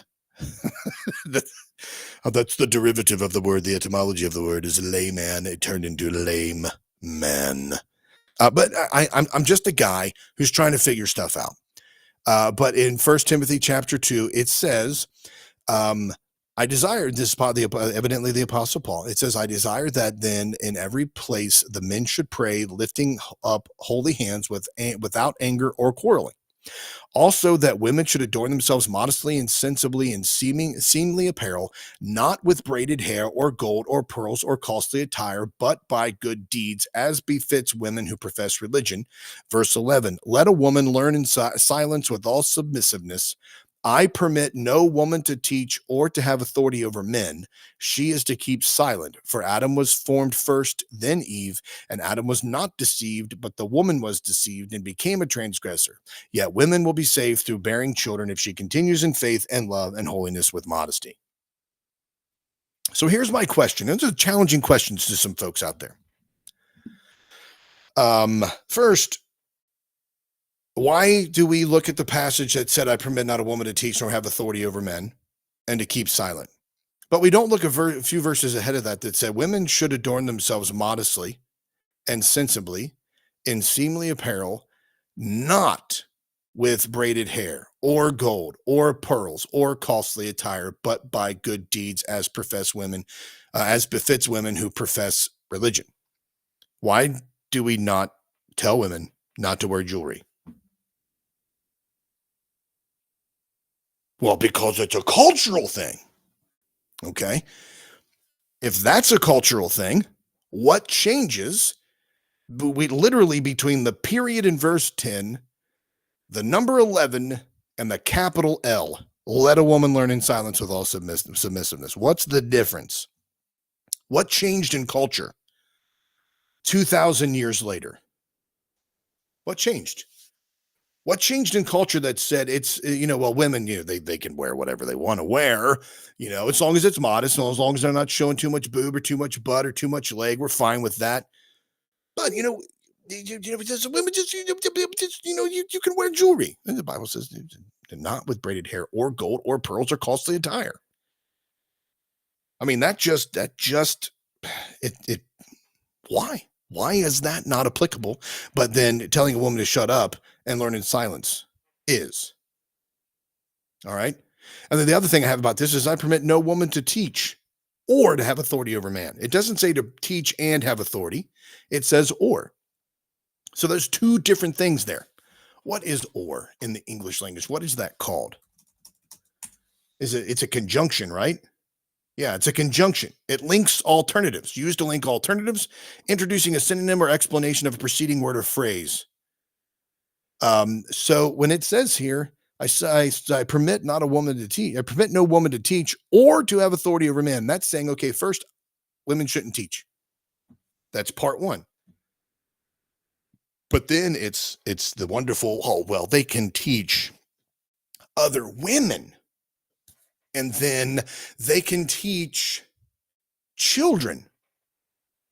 And they can teach groups of men, but as long as they are not being authoritative with it, right? They're not telling a man they have to listen to them, okay?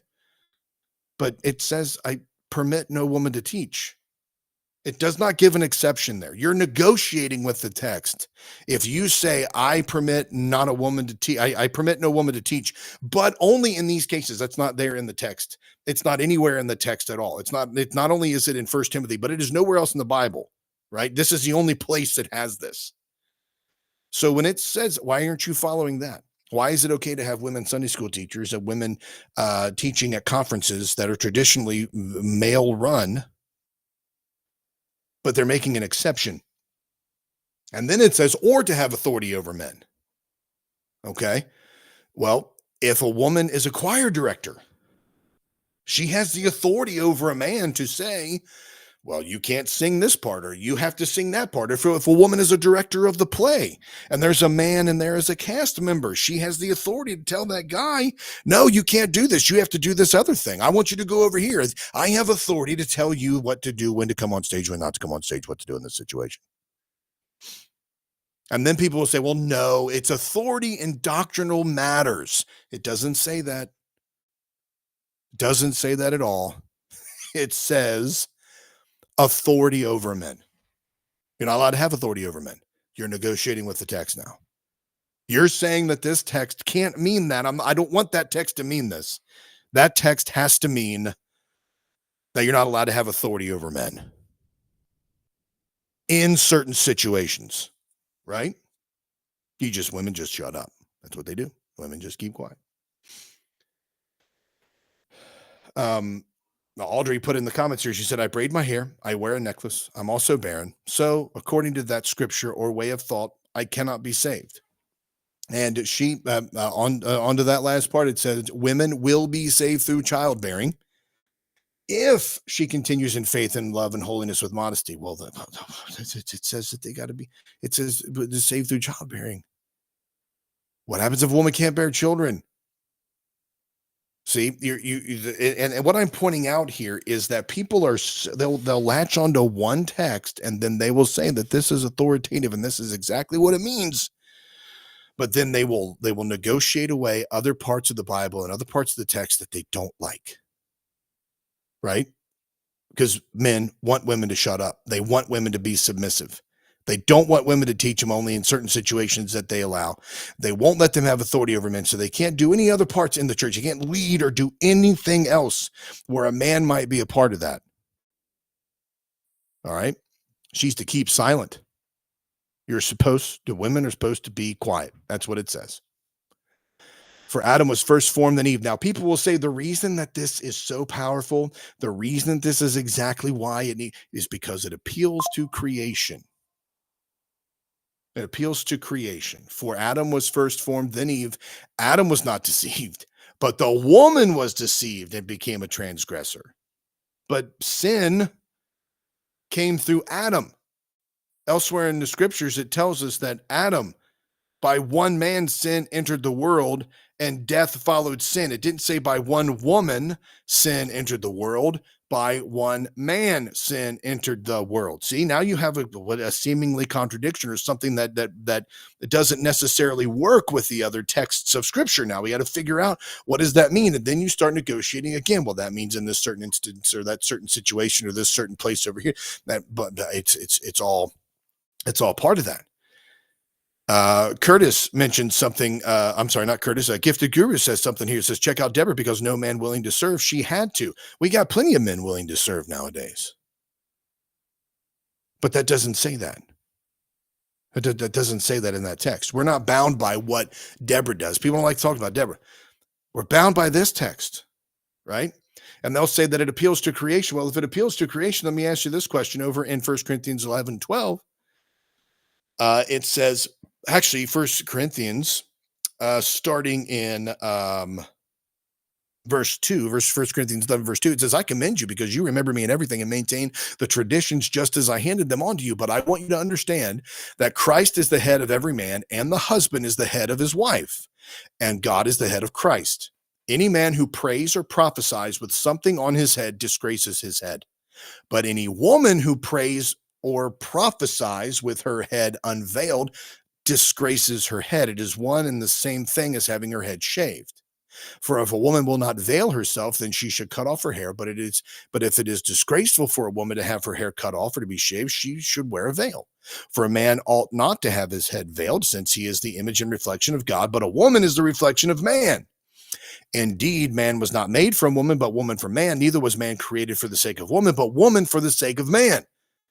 For this reason, a woman ought to have a symbol of authority on her head because of the angels. Nevertheless, in the Lord, woman is not independent of a man, or man independent of woman. For just as a woman came from man, so man comes through woman, but all things come from God. Judge for yourselves. Is it proper for a woman to pray to God with her head unveiled? Does not nature itself teach you that if a man wears long hair, it is degrading to him? But if a woman has long hair, it is her glory, for her hair is given to her for a covering. Now, first off, I have no idea what that means, because when you look at the first thing I think about is a lion. A lion, a male lion, has long hair, and it is not degrading to him at all. It's his lion's mane, right? And then you look at a female lioness, and they don't have the long mane. This text would make you think, well, what does he mean? What is he talking about there? What does he mean by nature itself teach you that if a man wears long hair is degrading to him? I don't understand that, because it doesn't. Nature doesn't teach us that. But if a woman have long hair, it is her glory. Now, what people will do, now you look at this text. So pretty much this text is saying that a woman needs to wear a head covering in a church. But interestingly enough, it says any woman who prays or prophesies with her head unveiled disgraces her head. Now, how can you prophesy if you are silent? How can you prophesy in the Bible in this context if you're not allowed to talk? So here we have Paul writing both of these passages, evidently, and both of these passages, Paul seemingly disagrees with himself. A woman who prays or prophesies with her head unveiled disgraces her head is one and the same thing as having her head shaved. For if a woman not veil herself, then she should cut off her hair. But it is disgraceful for a woman to have her hair cut off or be shaved. She should wear a veil. So when a woman prays or prophesies, she should have her head unveiled. Okay, but we're not supposed to. Women aren't supposed to have authority over men, so to keep silent. How do those two passages work together? Well, then there's a favorite one here that I used to use myself.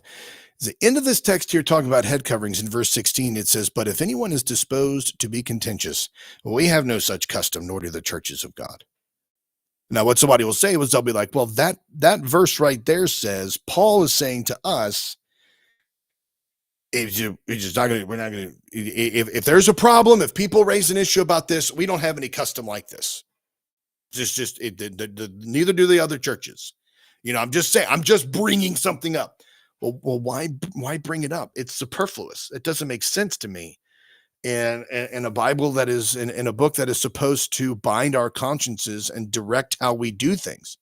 You just spent time here appealing to creation for women to wear a head covering. It's right there. Does not nature itself teach you that if a man wears long hair, it's degrading to him? A woman is under the authority of her husband. I want you to understand that Christ is the head of every man, and the husband is the head of the wife, and God is the head of Christ.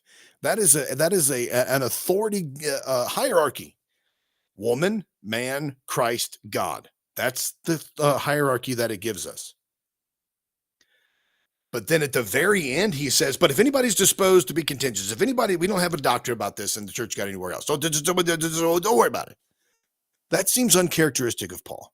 Now, some people believe that this is saying, well, it's saying if somebody's going to be contentious about it, just, we don't have a custom in other churches where people are contentious and can change issues.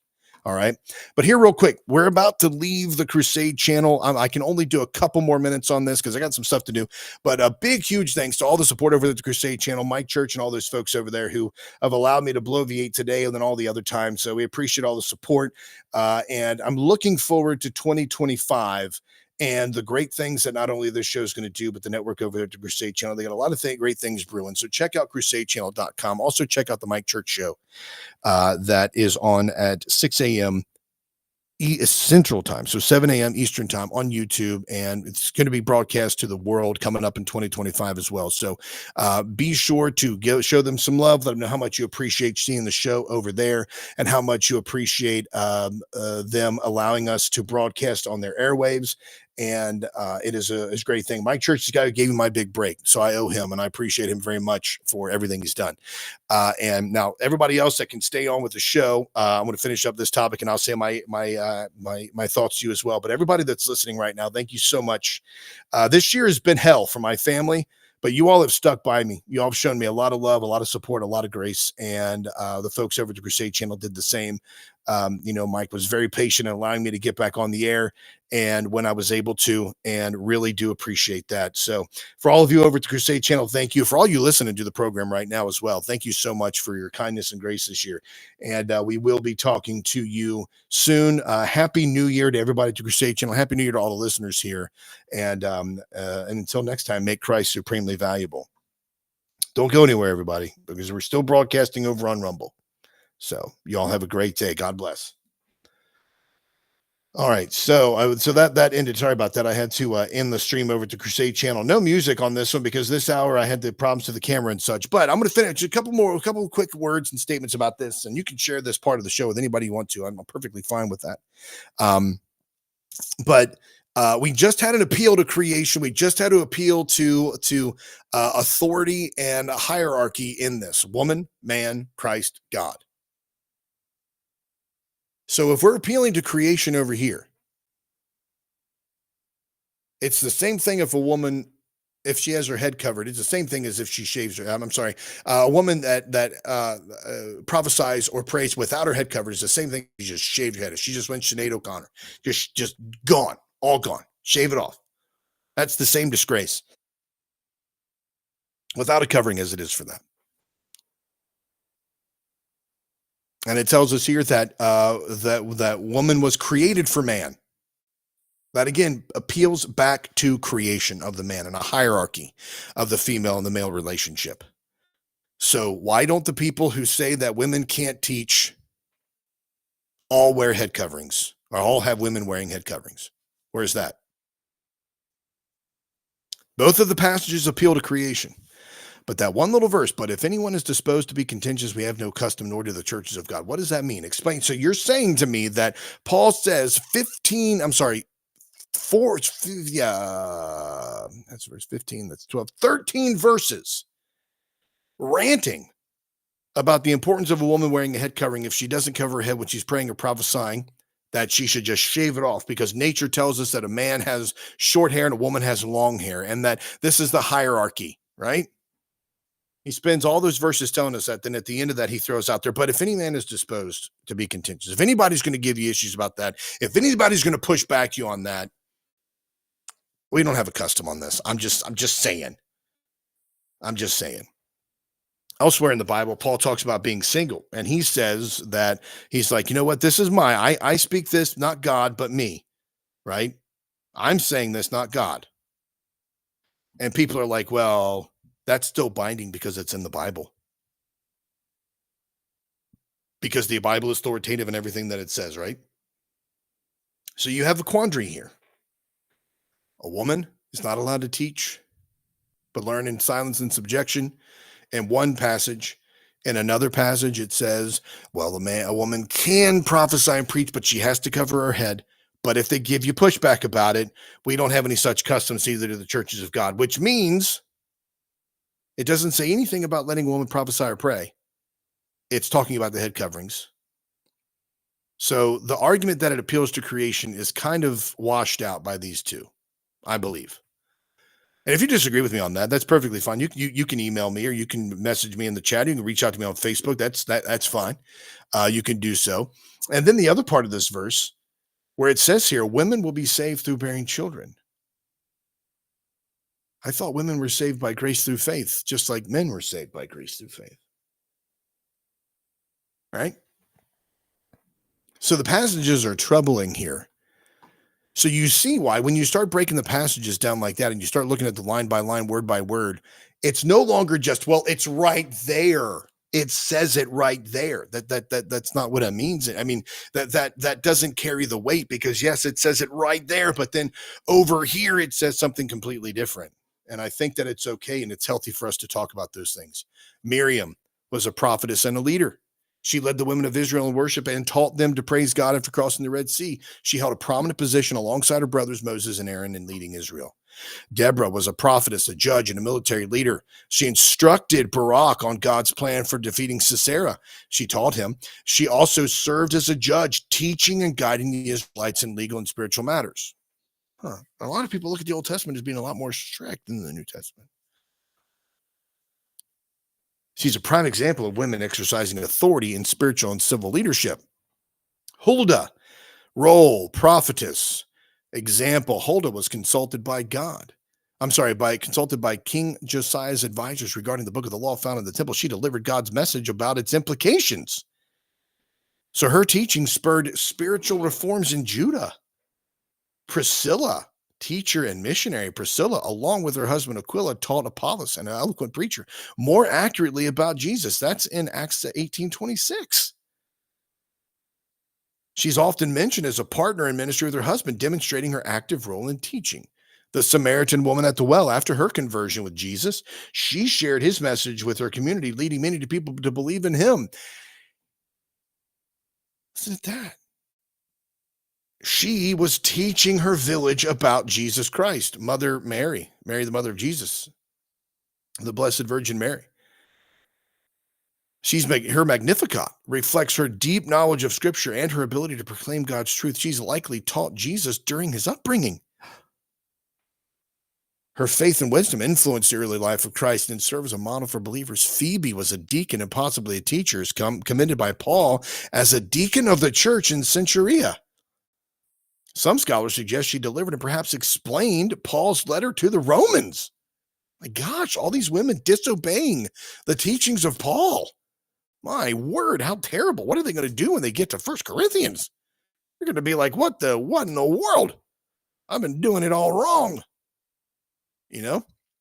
So here, let's see. And these can all be attested to. These are all scriptural backings of this. So this was, and I want to get real quick to Romans, and I don't have a huge amount of time here. I still got to do Christmas shopping. That's I got to go out and get a couple of gifts here, but let me get here real quick. Romans 16. Why is it going to 1 Timothy? I want Romans. Oh, there we go. You got to go to contents. I'm using this new study software, trying to learn how to use it. And it's very weird. Romans 16, I commend to you our sister Phoebe of the church at Centuria, that you may receive her in the Lord as befits the saints, and help her in whatever she may require from you, for she has been a helper of many and myself as well. Oh my goodness. He commended her as a teacher and said, do what she says, give her what she wants. Lois and Eunice, teachers of Timothy. Lois's grandmother and Eunice, his mother, taught Timothy the scriptures from an early age. Their instruction helped shape Timothy, a key leader in the church. And Paul even says that, but then tells him, by the way, don't let them talk in church. Tell them to shut up, keep their mouth shut. Look, all of this is not to tell you that the Bible is wrong. All of this is to point to some things that I find very interesting. You have two seemingly disagreeable statements in Scripture. One says a woman can pray and prophesy. Actually, not one. Multiple scriptures say that women can pray and prophesy. They say that women can be instructors. They say that women can lead, that women can teach men. And then you have this one verse in 1 Timothy that says, I suffer not a woman to teach nor usurp authority over man, but they should be quiet, learning silence and all subjection. And you're like, wait, but what? Huh? And you wonder about that. I wonder about that stuff. If you wonder about it, you can wonder about it right along with me. But we quibble over these things, we get mad at one another over these things, and we don't get anywhere. We end up hurting one another, damaging one another, and shutting people down when they don't need to be shut down. And you've got to be very careful here. And I'll say this in my parting words. You got to be very careful. And when I say that, what I mean is when you start to talk about these subjects and you present yourself as an authority on these subjects because you're talking about them. I no longer present myself as an authority because I don't know jack squat about some stuff. But when you present yourself an authority on these things, are you an authority because this is something you've researched and studied and dug deep into? Or are you just reading what other people say and regurgitating it? Are you accepting dogmas and traditions that you have been taught by your particular institution and then just repeating those? Now, some will say, no, I've done a word study. I've exegeted this myself. I said the same things. But a Strong's Concordance is not does not an exegete make. A Strong's Concordance does not an exegete make. Just because you've got one of those books doesn't mean you're a biblical scholar. Nor does it mean you're good at exegeting scripture. You might be guilty of committing the illegitimate totality transfer where you cram all the meanings of one word into a text and you have something like the Amplified Bible, but you're not a scholar. I'm not a scholar. And I said earlier in the show, at some point you have to start. At some point, we all just get a little frustrated or tired, or we're just like, I trust this guy. I like this guy's teaching. I like what he says. I'm going to absorb his teaching into my own. But before you go out there bashing other people for asking questions or downing people because they don't have seminary degrees or because they're not pastors or because they're not elders or deacons in their church, what qualifies you? That's a big thing. And I appreciate the fact that, and not that anybody else doesn't get this, but I appreciate the fact that Audrey gets this on Facebook. I, again, posted up something that, sparked the ire of folks this past week. And it was on Christmas Eve. And it was simply me saying, this is for all people. Yeah, Toby, we're still live for the next few minutes. Welcome to the program, brother. I appreciate seeing you. I posted up a thing that said, fear not, for I bring good tidings of great joy, which shall be to all people. And I got 43 comments into this thing, and people jumping all over me about celebrating. I got people jumping on me about celebrating Christmas and posting up stuff about Horus and all these other Osiris and Mithras and Sol Invictus and Nimrod and all these various gods. Then all these people telling me, oh, it's only for people who repent. It's only for the elect. And then Audrey posted in which we have a breakdown backstage pass. If you're not part of the show, you can join in over there on Facebook. It's just a message a conversation in chat that has us, all the listeners of the show, most of the listeners of the show kind of discussing things and dropping things in there, talking to each other, praying for one another and stuff. And Audrey posted in there, she said, it baffles me how people are missing the point of what you post. Not one single comment is about the love of Jesus and his joy. It's all about hate. And that really, honestly, that, and I appreciate the fact that, and I'm sure a lot of other people get it that aren't commenting on there, but I appreciate the fact that is not missed on people. Look, I'm just saying, don't be a douchebag. Love people, share the gospel, share the love of Christ, and try not to be a complete ass clown when you do it. It's not that difficult. Actually, it is pretty difficult because it's taken me a long time to get to this point. But I think I've said all I want to say on that today. It is the last show of the new year. And I just want to say to everybody that has been listening to the show, thank you so much. It means so much that you all are up on Saturday mornings in different time zones in different parts of the nation, maybe parts of the world too. And you're tuning into the show to listen to us discuss these things. And I know Erica appreciates it as well. And she would be saying the same things if you were here also. But thank you so much. It means the world to me that you would want to listen to us pontificate, and to me today, pontificate about things and discuss things of interest to myself and hopefully of interest to you. But 2025, I pray, is a blessed year for every person out there. I hope 2025 is better than 2024. I hope 2025, even if you had an amazing and excellent year, God bless you. I'm so glad and so happy for you. If 2024 was amazing and you're sitting here at the end of the year and you're like, this was fantastic, I'm so happy that you had that kind of year. And I only pray that next year is 10 times as grand for you as it was this year. I know I am not so much on air because I don't have a lot of time to pontificate of my own mental meanderings. But in my personal life, there's a lot of things going cattywampus mentally and emotionally. And we're all just trying to hold it together. We're all just trying to keep it together. A lot of stuff went jackknife this year that wasn't supposed to happen. But I forgot what I was going to say. But I can't forget that there are folks out there like you wonderful people who supported us through prayers and kind gestures and food and sent money and sent donations. We had people that sent me mic stands and soundboards and mic cables. We had people that literally bought me a brand new computer and brand new monitors for my computer so that I would be able to do the show.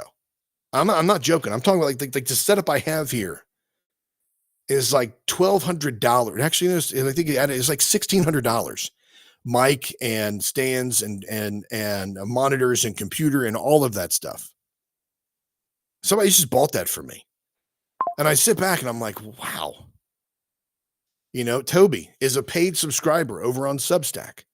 Like, dude, I suck. The show, is only good when other people are with me, and you're a paid subscriber. Thank you so much for that. That you have no idea what that means, to somebody who loves to talk and loves to teach and loves to, expound on things and just want to run my mouth. For somebody to be like, hey, yeah, I'll pay to listen to you, or somebody to be like, hey, yeah, I'll take my Saturday morning and I'll listen to you and I'll contribute and I'll share your show and I'll talk to you. And that's just it's incredible to me. My motto for life is I assume everybody hates my guts. And then if I find out they like me, I'm pleasantly surprised. And I hope I'm not speaking out of turn, but I've been pleasantly surprised since I joined the Mojo family. And even though Mojo doesn't broadcast live anymore, it's mainly just a podcasting network. I have friends that I've made from over there. And I have been pleasantly surprised since I joined the show back in 2000, since I joined the network back in 2019, I believe, or 2019, I think. Bree knows the exact year or the date in the year. So Toby says, Happy New Year. Looking forward to a wonderful 2025 for all of us. I'll go ahead and do this here. I'm going to go ahead and just pin this out there. Bam. There's Toby. And then, yes, and Happy New Year to you as well, Toby. Looking forward to more excellent bridge competitions for you this year. It is bridge, right? It is bridge. And then Audrey says here, I look forward to Saturday mornings in the show. I love the Mojo 50 family and the shows we all support.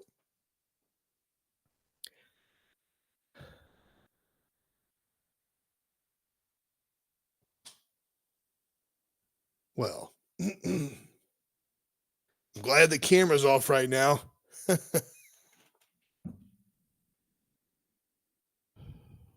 I'm not crayon, you're crayon. Look. We pray the same for you too, Audrey. And I'm going to pin this other one up here.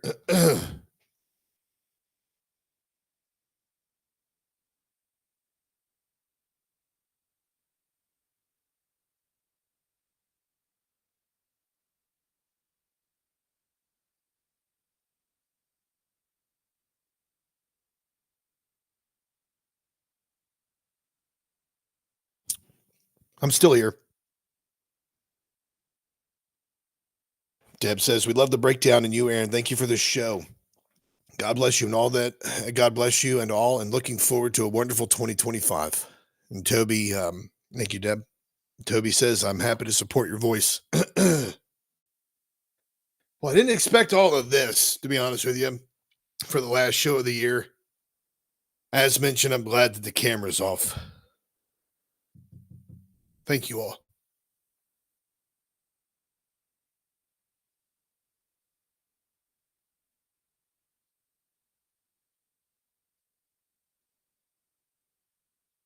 I got to pull it together for like 30 more seconds, and then I can fall into a heap and crying on the floor. Look, everybody, I love you all too. Thank you all. This means the world to me. I can't say it enough. I can't express it enough. I just hope that in 2025, the Lord blesses you all with health and family and love and joy. And I hope that we can continue to make great radio and great shows together. And if Erica were here, I would tell her just as much as I appreciate her willingness to get up every Saturday morning and be here, to come here after she volunteers and to be on the show and listen to me whine and pontificate.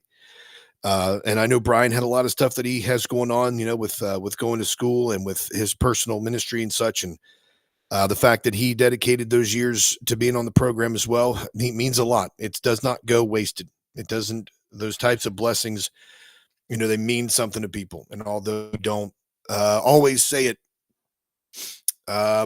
we know it and we feel it. I love you too, everybody. Gifted Guru says, let's make this show increase to 1,000 followers and lots more views each month. Share with everyone. Broadcast it in the store every week. Love you. I love you too, Gifted. Thank you so much for that. And all right, I'm going to stop. If I don't stop, I'm going to break down here. So, hey, that's what the show is. All right, everybody. And again, love you all. We will be back next week, Lord willing. And until next time, make Christ supremely valuable.